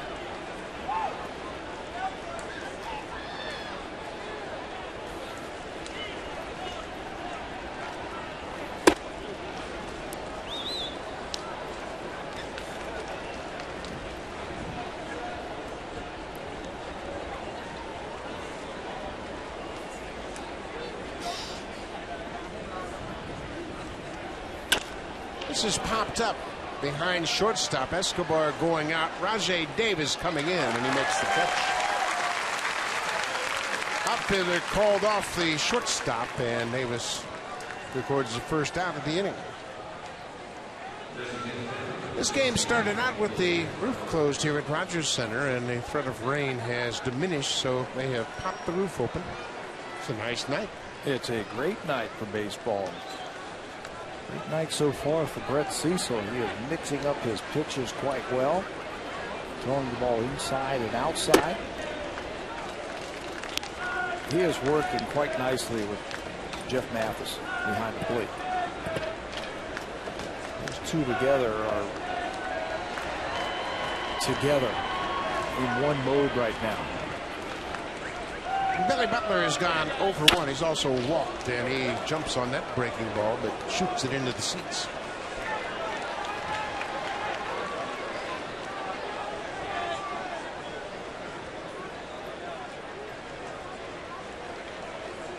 It's really nice when a pitcher has the confidence in the catcher just to follow him around and make sure that you work quickly and you hit that glove. Bouncing ball. Maury has it. He has plenty of time, and Butler continues to extend that long 0 for. He's now 0 for 20 against the Blue Jays this season. Brett Cecil has an idea of what he wants to do with these Royal hitters right now as they make their way third time through. He shook to that changeup with 2 strikes. He feels like that's a very good pitch for him tonight, and he made a good pitch against Billy Butler.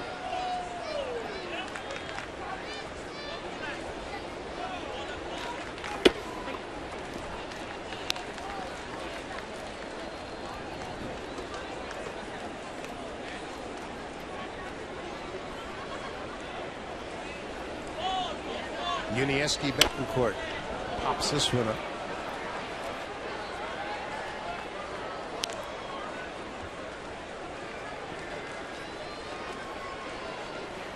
Two down here in the top of the 6th inning, and the Blue Jays, they fell behind 3-0. The Royals scored 3 runs in the 3rd inning, but then stormed back with 6 runs on 8 hits in the 4th inning.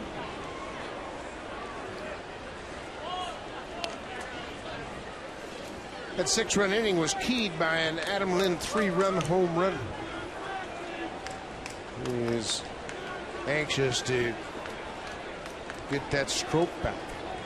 And he's hit 3 home runs since he's come up from the minor leagues. Yeah, they're going to play him at first base some days and DH him the other days. He'll flip-flop with Encarnacion between DH and first base.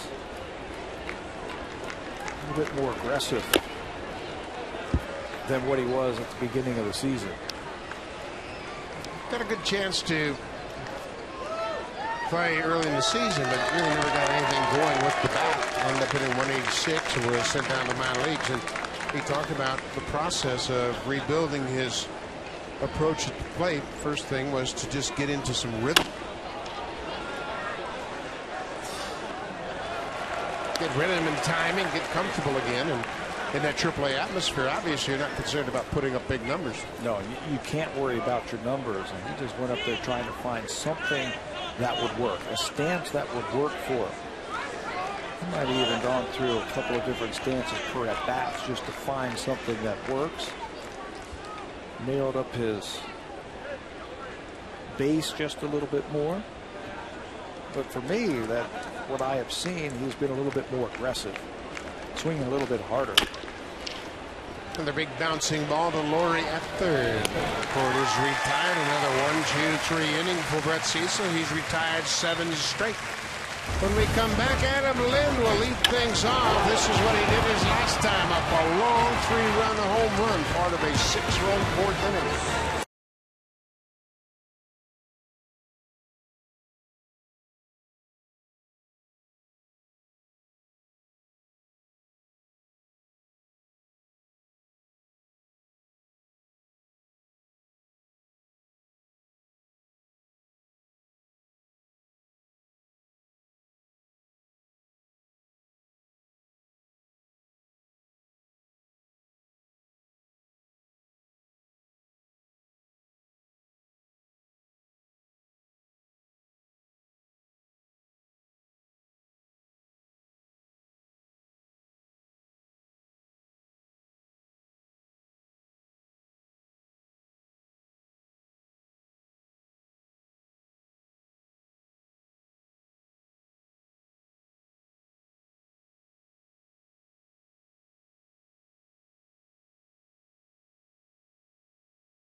Jamie, that was quite a ball game there in Milwaukee. 33,178 on hand, and Aramis Ramirez went 2 for 6, but drove in 4 runs, and obviously the big run.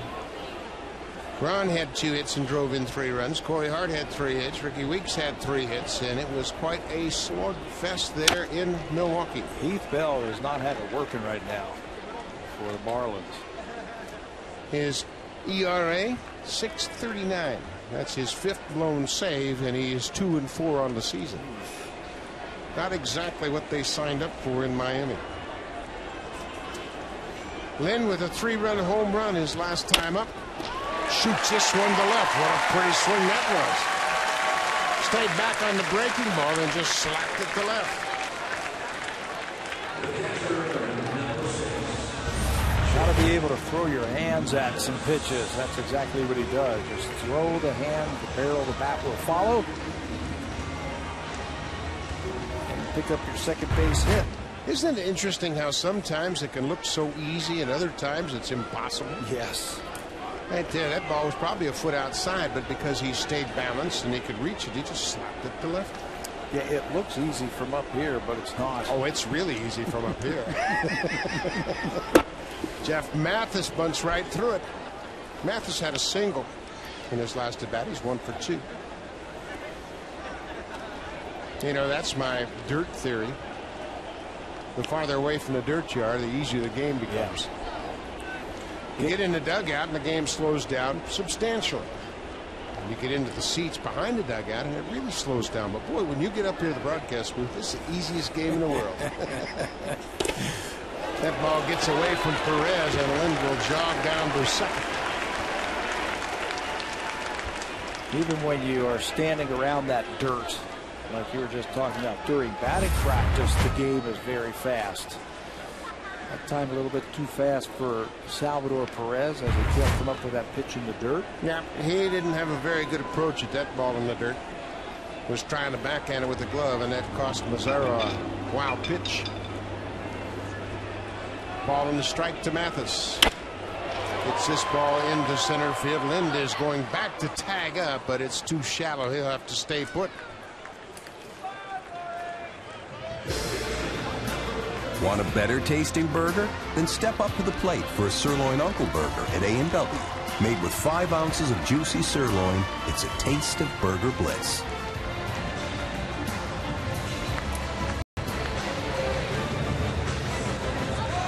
Ed Yost, the manager, has made the call to the bullpen, and Mazzaro will turn things over to the relief corps.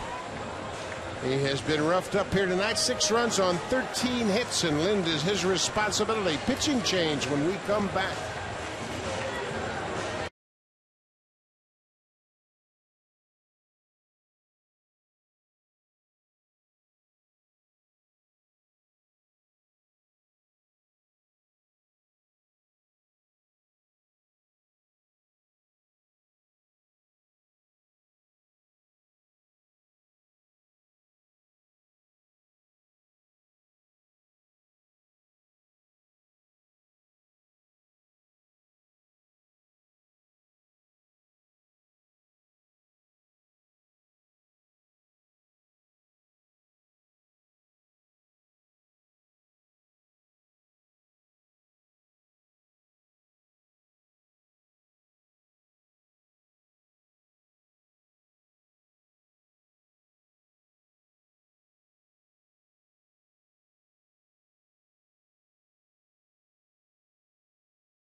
City making his 30th appearance of this season. Blue Jays saw Holland back in April at Kansas City, April the 20th. He gave up multiple runs in that game and then went on the disabled list with a left rib stress. You saw those strikeouts, 13 per 9 inning for Holland. Had a second in the American League. He's had a very good fastball, decent curveball, and a changeup. Lots of strikeouts, and he's going to come right after you. Yeah, this bullpen is pretty good. They've got some big arms in the bullpen. We saw Kelvin Herrera last night. He'll get it up there to 100. Tim Collins leads all relievers in strikeouts. They've got a good bullpen. Jonathan Broxton has 20 saves and 23 opportunities, and this bullpen can come in there and fog the baseball pretty good. Even without Joaquin Soria, this is a very good and deep bullpen. Brett Lawrie has a couple of hits tonight. This time he pops it up. It's playable. Hosmer in foul territory. Makes the catch. 2 down. Holland much different than the pitcher that Blue Jays saw in Mazzaro. Mazzaro's got to be fine, sinks the ball. Holland comes right after you. Fastball, curveball. Pick one out and get that bat started. We heard the update with the Yankees and the Rays. Tampa Bay with a 5-4 lead. Hideki Matsui left the game yesterday with a hamstring problem. He is not in the lineup tonight. Kobe Rasmus has a bunt single. He scored.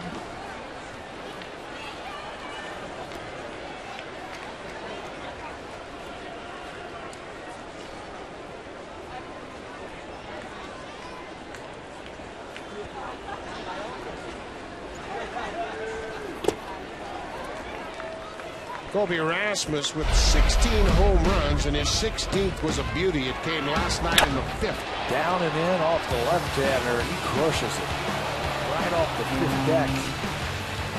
And that got us talking around the batting cage today. Who has hit some of the balls up to the 5th deck here at Rogers Center? We all remember Jose Canseco's in 1989. Carlos Delgado. I was here for Josh Phelps when he took Roger Clemens deep and put him in the 5th deck in left field. Manny Ramirez hit one in the 5th deck in left field off Chris Carpenter.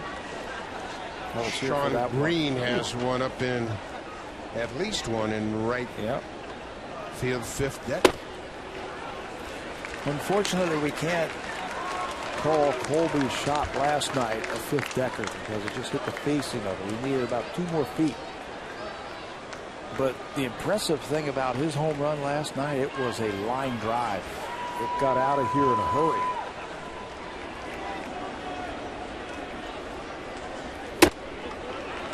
Inside. That'll bring Jose Bautista to the plate with 2 out and 2 outs. And when you're talking Jose Bautista, you have to include him in all the conversations regarding home runs. And he is currently tied with Carlos Delgado for the most home runs in 3 seasons. They both hit 124 home runs, and Bautista's got a half a season to go. Delgado hit 124 home runs in 99, 2000, and 2001. And as we mentioned, Bautista's got a half a schedule ahead of him.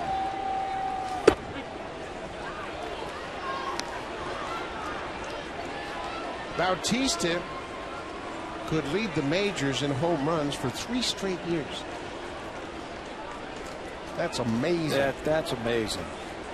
This 3-year stretch that we have seen from Bautista, I don't think we've seen any better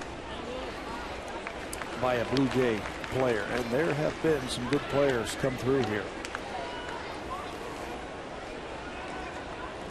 Yeah, the leaderboard's right there, and well, you start talking about leading home runs in 3 straight seasons. You have to go back to the mid-70s with Mike Schmidt. Schmidt hit 36 in 74, 38 in 75, and 38 in 76. That led the National League 3 straight years. How about the major leagues? Bautista's trying to lead the major leagues for 3 straight years. McGuire was up there, and Bonds was up there. Schmidt did lead the majors. All 3 of those all 3 years, yep. Wow.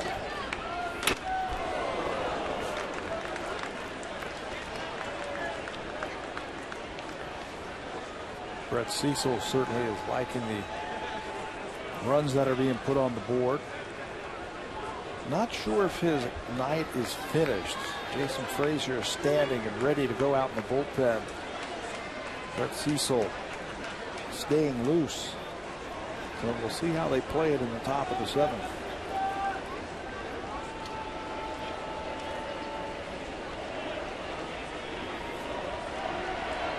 One and two, 2 outs. Runners at first and second.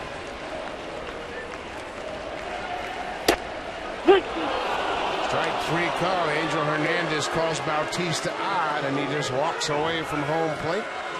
So Greg Holland comes in and does a good job. He gets 2 of the 3 batters he faced and keeps the Blue Jays from scoring.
the 7th inning. Brett Cecil back out to work this inning. Jose Bautista is late, taking his position in right field. That's why Cecil is waiting. Bautista struck out to end the bottom of the 6th. So it'll be Moustakas, Francoeur, and Salvador Perez for Kansas City. Royals trail by 3.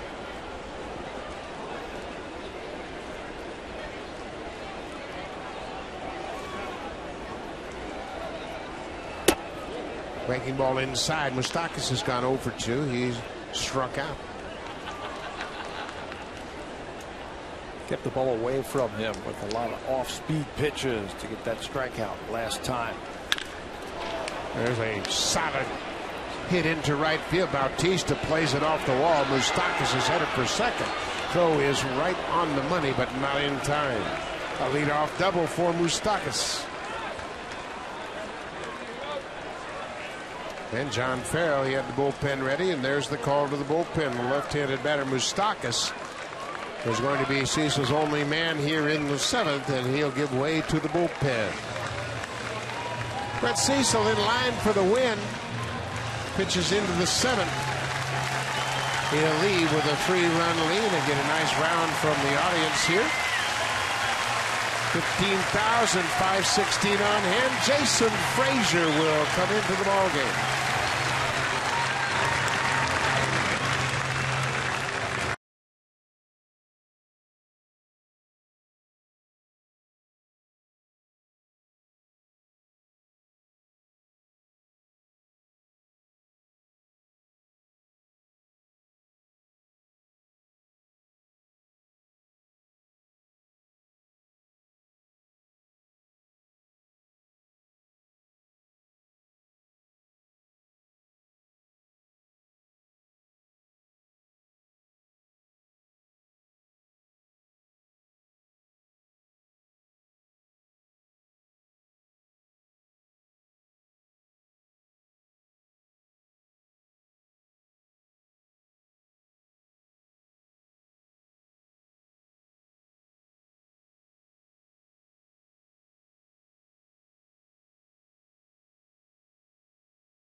This, and that ends his night.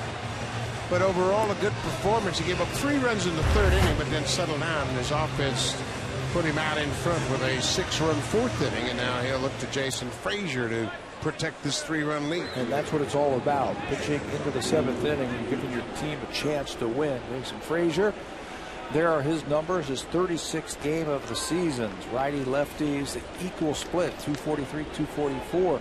He'll come right at you with that fastball. He'll spin it just a little bit.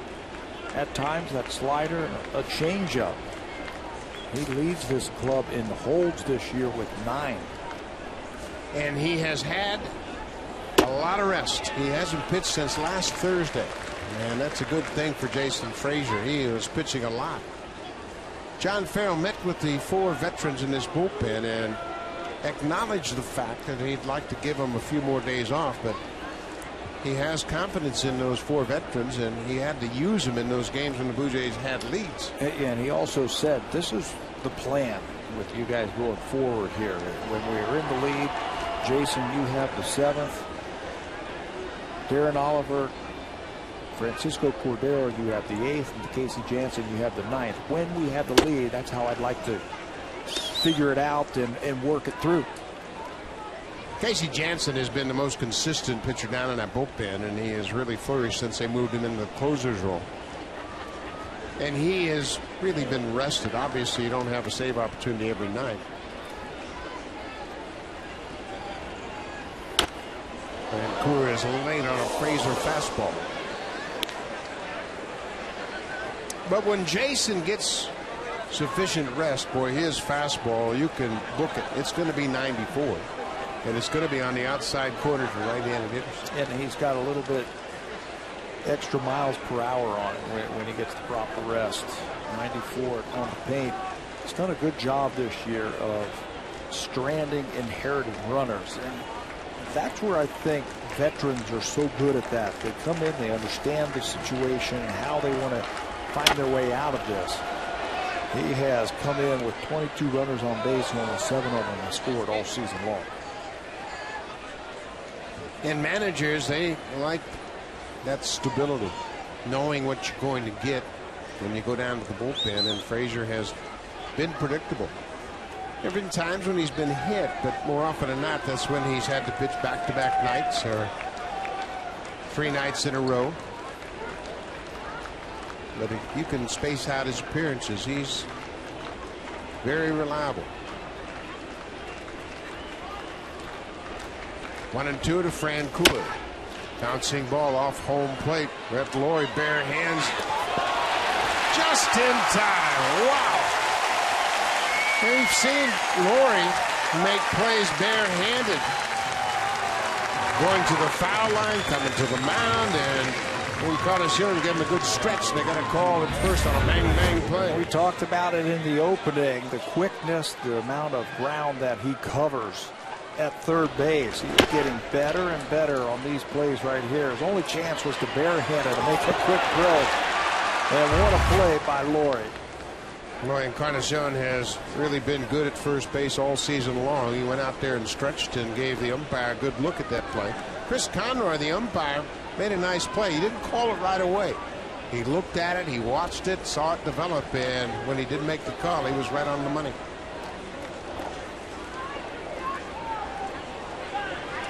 Moustakas moved to third. Sal Perez pops it out of play. Perez is going to hit. You see 387 for Perez. Just 31 at bats because he's coming back from that knee injury. But he's got a very good hand-eye coordination. He's only struck out 1 time since he has come off the disabled list. 1 strikeout in 29 at bats coming into this game. So he is going to put the ball in play. Puts this ball in play. This will be interesting. Moustakas tags Bautista. Here comes the throw to the plate. It's up the line. Mathis with the tag, and now he's going to tag out Moustakas. Moustakas slid to the inside of home plate, never tagged home. And Mathis was aware of it. He went up high to grab the high throw. Bautista picks up his 11th assist of the season. And Frazier is out of the inning. Strong throw by Bautista. It's high. But watch the slide of Moustakas. Inside, he never touches home, and Mathis was all over it.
Moustakas was tagged out at home plate, and he's upset, but he tags and runs on Bautista. This has never been a great formula when you run on Jose.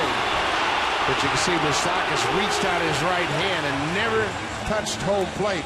I think that's what he's upset about. They gave him a little bit of a window to try and get in there, but he couldn't make it. And Jeff Mathis was not going to let him score. Once he missed the tag, once Moustakas missed the plate, Jeff Mathis said, I'm going to give you a bear hug, and you are not getting the plate. Jared Dyson will come into the ballgame and take over for Bourgeois in center field. 11th outfield assist for Jose Bautista. He leads the majors. He was tied with Jason Kubel of the Arizona Diamondbacks at 10. So Bautista, he is much more than a home run hitter. When you look at the outfield assists by Blue Jays, they're second to Kansas City, and Kansas City has a balanced attack as far as outfield assists. Gordon has 6 in left. Dyson, who is now in defensively in center, has 5. And Jeff Francoeur, the right fielder, has 6. Kansas City leads again this year. The American League, they had 51 outfield assists last year, which was #1. Doing it again this year. Encarnacion, a 3-1 count. Edwin has a pair of hits tonight.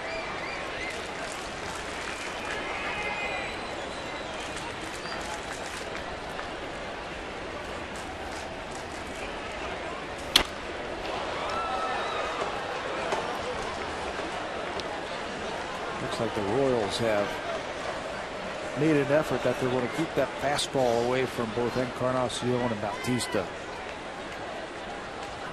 Again, if you're going to beat me to the big part of the ballpark. But as a hitter, you hope for a mistake.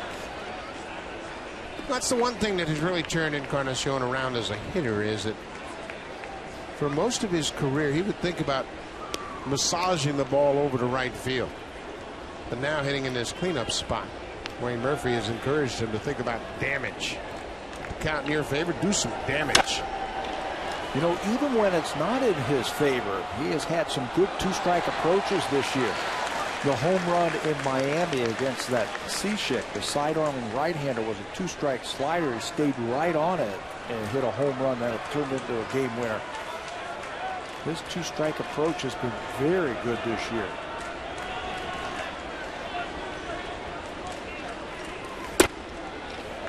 Boy, he takes a close pitch. That'll lead things off in the 7th. Remember, it's a Twitter Tuesday, and we're just going to remind you that you can follow your favorite Blue Jays all year long. Just log on to Twitter, and there are some of the handles that the players use. Joey Bats 19, Ricky Rowe, D. Laurie 13, and you can keep up to date with the Blue Jays on Twitter. A lot of them are really active and get on there every night, so log on to Twitter and keep up with your favorite Jay. Bouncing ball. Betancourt to second for 1. Escobar quickly turns it, and Kelly Johnson bounces into the double play. That's a very underrated stat. The Kansas City Royals infield has now turned 75 double plays this year. Very quickly, Betancourt, former shortstop, has a good arm, and he shows it off right there, making a good feed to Escobar, and he's got a good one also. Betancourt, making his 30th start at second base, has really teamed up and made a nice double play combination with Alcides Escobar, the shortstop. They're all young. They all have good arms. You got Moustakas and Escobar on the left side for years to come now. Hosmer and Betancourt. Get a little starting pitching, and this Kansas City team is going to be dangerous. And they're going to be one of those teams, too, that's going to be in the market for pitching. If they can close ground on the front runners in the Central, they have enough farm hands to go out and make a bid for another pitcher. They've got some guys in the minors that are really coming, and one of them is named Will Myers. Oh, he is tearing it up in AAA right now. He's a 21-year-old outfielder, and he plays center field, and he is very talented. He has tied Jose Bautista for the most home runs in all of baseball, 27. It was 27th the other day. And this is a team, the Kansas City Royals, that traded away Melky Cabrera. Can you imagine if Cabrera was still on this team playing center field? Cabrera starting in the All-Star game for San Francisco. Been among the leaders in hits all year long in the National League. They also have another outfielder named Lorenzo Cain that came from the Brewers. Escobar stays alive as Perez can't hang on to it. Their #1 pick last year was another former football player, Bubba Starling. Did a couple of home runs yesterday in the minor leagues for him. Just starting out his career. They, like the Blue Jays, the last couple of years have done a good job of filling up their farm system with prospects. Wow, that hit Perez right in the top of the helmet. And ricocheted all the way over the Blue Jays dugout. That's why you wear that batting helmet as a catcher. Watch this ball. He ducked his head and hit right off the top of the helmet. Lucky for him, I think, that he ducked his head. That doesn't hurt as much as getting it right in the face mask, does it? Jar your neck back? Yeah, and no, it just skips right off that helmet. It sounds a lot worse than it is. 1-2, 2 outs. Escobar strikes out. Holland's done a nice job since coming into the ball game. His second strikeout. We'll go to the top of the 8th. The veteran Darren Oliver has had some season. He's on here to work the 8th.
Budweiser, why not grab some buds? Please enjoy responsibly. Blue Jays found themselves down by 3 runs in the 4th inning. A leadoff single by Brett Laurie. The whole left side of the infield was wide open. And how do you get the tying run to the plate? You drop down a perfect bunt. Rasmus gets an infield single. That started the rally for the Blue Jays. They would score 6 runs, but it's the bunt that set it all up as tonight's smart play. Tommy Rasmus has been in the midst of a lot of smart plays lately. 16 home runs and that key bunt single set up the entire inning. Now the veteran Darren Oliver. Oliver hasn't pitched since Friday night. He, like Frazier, has gotten a good break. So he should be fresh on, making his 33rd appearance, and he has put together some season. Yeah, he certainly has in those 32 games. 2-2, 159 earned run average against Oliver. He's held those opponents to a 194 average, and this works out quite nicely. Surprised that they brought Jared Dyson in last inning. Before they had to. Before the pitching change. Dyson came on defensively in the bottom of the 7th. And he slaps this one to left, and Rajay Davis has it go by him. Dyson can run. He is into second. He'll stop there with a leadoff double. So Ned Yost knew exactly what he was doing.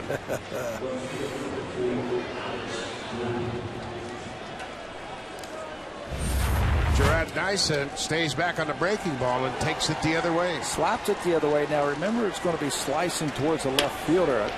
Rajay Davis cannot get over there to cut that ball off, and it ends up being a double. 4th double of the season for Dyson.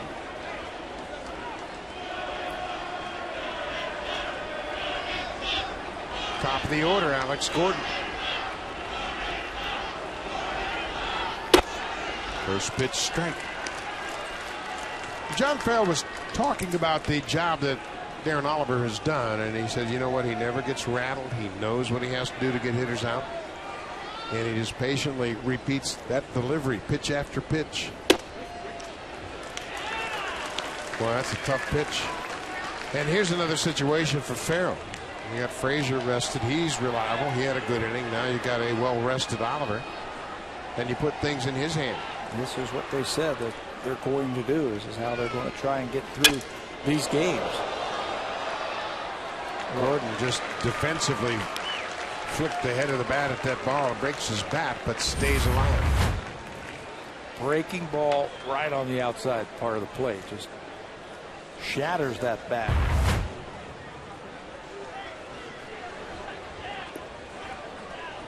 Blue Jays lead 6-3. We are in the top of the 8th.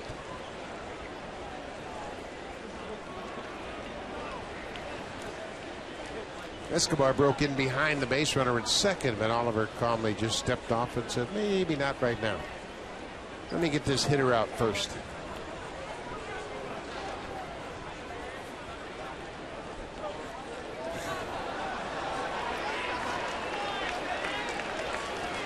There's no substitution for a veteran experience. He's just been in every situation you could imagine. 41 years old. And he strikes out Gordon. Came right back with that same breaking ball. One out here in the 8th. Let's check in with Jamie Campbell.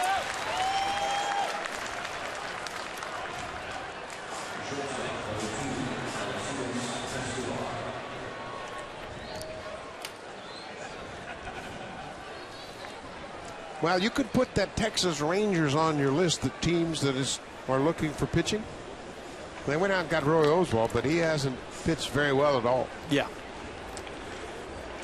I think that's a team that can make a move and make a big move. They're not thinking about getting into the playoffs. They're thinking about winning the World Series. Yeah, they're a team that I'm sure is going to contact the Brewers about Greinke. They're going to check in on the Cubs with Matt Garza. They're going to look at the Phillies and Cole Hamels. And they have the minor league players that will bring you that type of pitcher. And they're willing to trade him. Yeah. I mean, they have knocked on the door twice. They've been in the World Series the last 2 years. Yeah. They're not going to sit back and just not play any cards. No.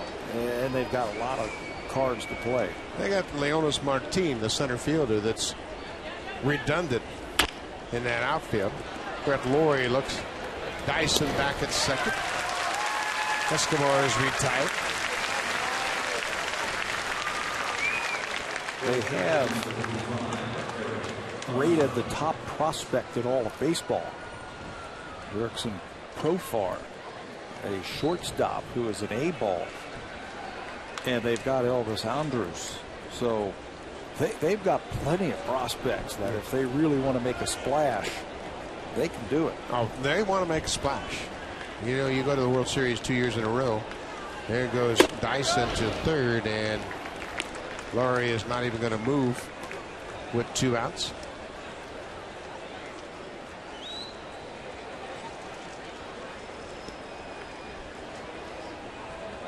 They give him a stolen base on that, and that's really inconsistent because sometimes they call that defensive indifference, and Brett Laurie didn't even blink. He was going to hold his ground. And Hosmer, taking a page out of the Blue Jays book, tries to bunt, but bunts it foul. Yeah, once he got to third base, then Hosmer's thinking about that. 234 average, 9 home runs, 36 RBIs. He's looking to cash one of those runs in. Won't do it now with 2 strikes, so you can stay back. Breaking ball down and away. Just to go back and recap a little bit about that White Sox-Texas game, it's 7-0. Chris Sale, 4 innings, 1 hit. And oh, by the way, that old Boston Red Sox guy, 2 for 3 with 3 RBIs tonight for Kevin Youkilis. What a trade. Yeah, that's a great pickup. Yep. Hosmer with the emergency hack, fouls it out of play. Didn't cost them a whole lot, and they've got a veteran. Maybe the change of scenery will do him good. And how about Euclid hitting second in that lineup? Piazza leads off, then Euclid, Dunn, Konerko, Rios, Pierzynski. That's a deep lineup all of a sudden.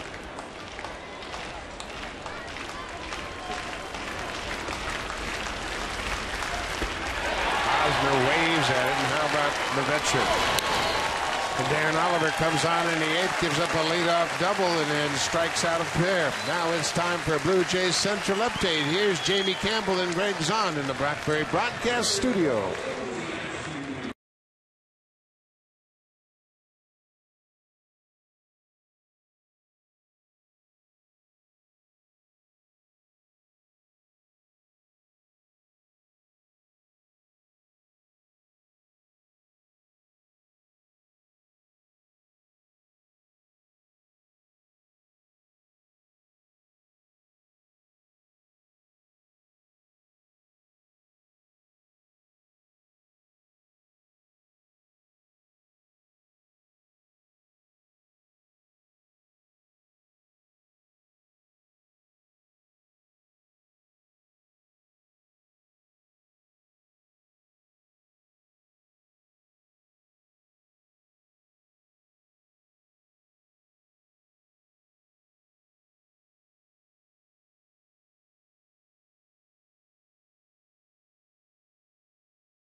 Blue Jays welcome in the Oakland Athletics. The game starts at 7:07 p.m. Great prizes to be won. First pitch, autographed merchandise, and T-shirts. Call the Blue Jays directly at 416-341-1234. Or go to BlueJays.com.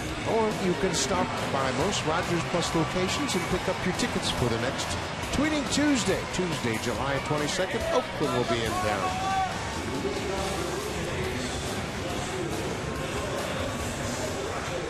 This is Jose Mijares, another one of those hard-throwing pitchers out of the Kansas City Royals bullpen. Mijares has a fastball, about 97, but it is straight. Here are his numbers: 2-1 run, 74 earned run average, 8.1 strikeouts per 9 innings. Superb slider with very good depth. And that number one pitch that Mijares has is that high-velocity fastball.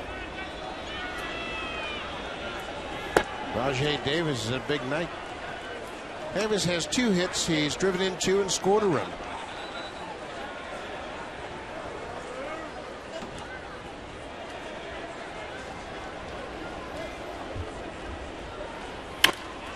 Pops this one up. It's on the infield, the second baseman, Betancourt. First out. Davis is retired.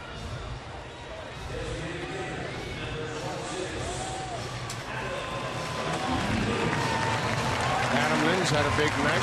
A 3-run homer and a single. Blue Jays have scored 6 runs on 13 hits. Blue Jays have now hit 120 home runs for the season.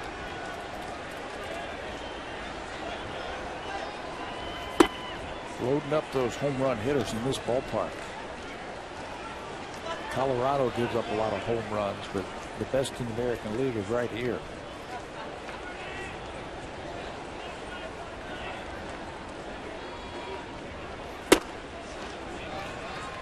Two and 0.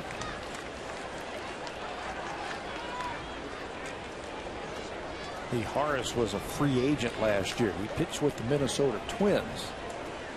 Always liked it out of the bullpen. There's left-handers, and there's not a lot of them in baseball that come out of the bullpen and throw as hard as Mijares does. Bouncing ball. Hosmer will go to the bag and beat Lind, second out of the inning.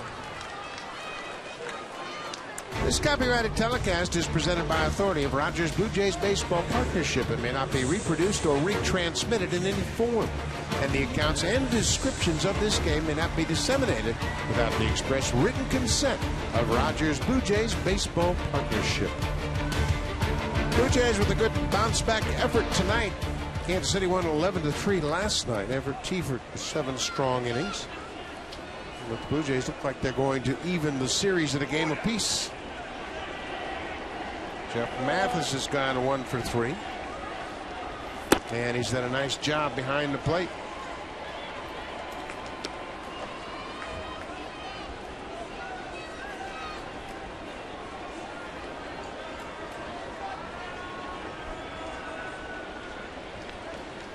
But Cecil went 6 innings plus a batter. He gave up 5 hits, was charged with the 3 Royals runs.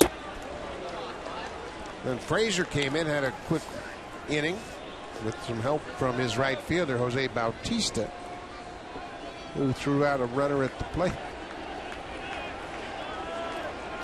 That's been the recipe. Frazier, Oliver, Jansen is warmed up and ready to go in the bullpen now for the Blue Jays. And what Frazier and Jansen and Oliver have done is they didn't throw many pitches. Frazier threw 7, Oliver threw 12. So they will be good to go tomorrow night.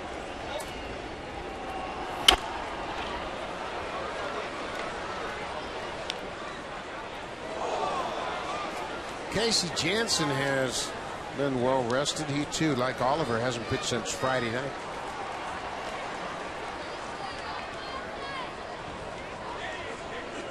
This is the 81st game of the season, and Casey Jansen has certainly been one of the more valuable players for the Blue Jays in the first half. Jeff Mathis strikes out. Mijares has a 1-2-3 bottom of the 8th, and Casey Jansen will come out of the bullpen with a save on the line.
Casey Jansen on looking for his 10th save of the season.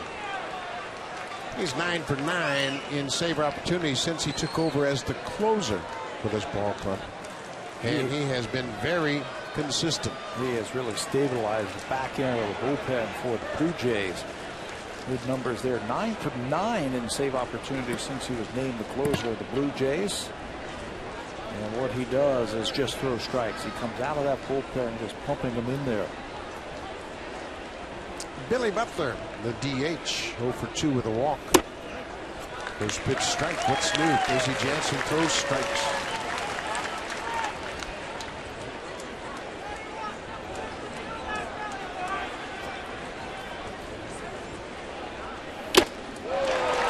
1-2. Says he's not a strikeout pitcher, but he has weapons to strike you out. He's very tenacious on the mound. You can see that in his eyes and the way that he works. 3-pitch strikeout for Casey Janssen. 1 down here in the ninth. Now for a preview of what's coming up on Connected, here's Ryan Leslie and Ivanka Osman.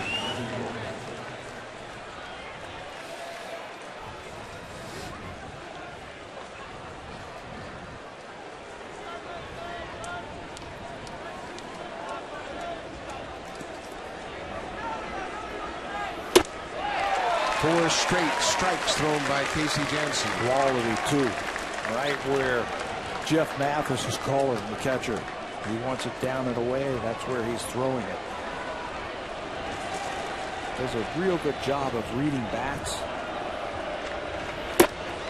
Cutter off the plate. It's a ball and a strike.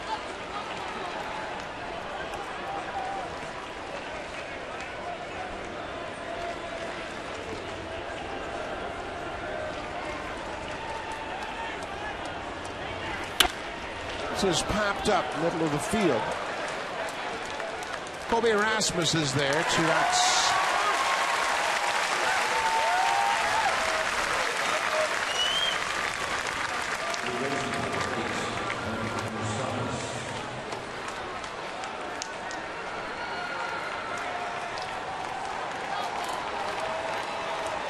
We'll be right back here tomorrow night. It'll be game 3 of a 4-game series. The final homestand of the first half of the season. Blue Jays will then go on the road Friday night. Bouncing ball, Kelly Johnson from right field. And how about Casey Janssen? A 1-2-3, top of the ninth to pick up his 10th save of the season. The offense, a 6-run 4th inning. That's all they needed to even the series in a game apiece. Because the pitching then just shut them down. Brett Cecil pitches into the 7th inning. They turn the ball over to Frazier first, then Oliver, and then Casey Janssen makes it look easy with a 1-2-3 ninth inning. That was key for the Blue Jays tonight. Good pitching and good hitting. Blue Jays win it 6-3. We'll be back tomorrow night. Thanks for watching. Stay tuned for Connected. Ryan Leslie, Ivanka Osmak coming right up.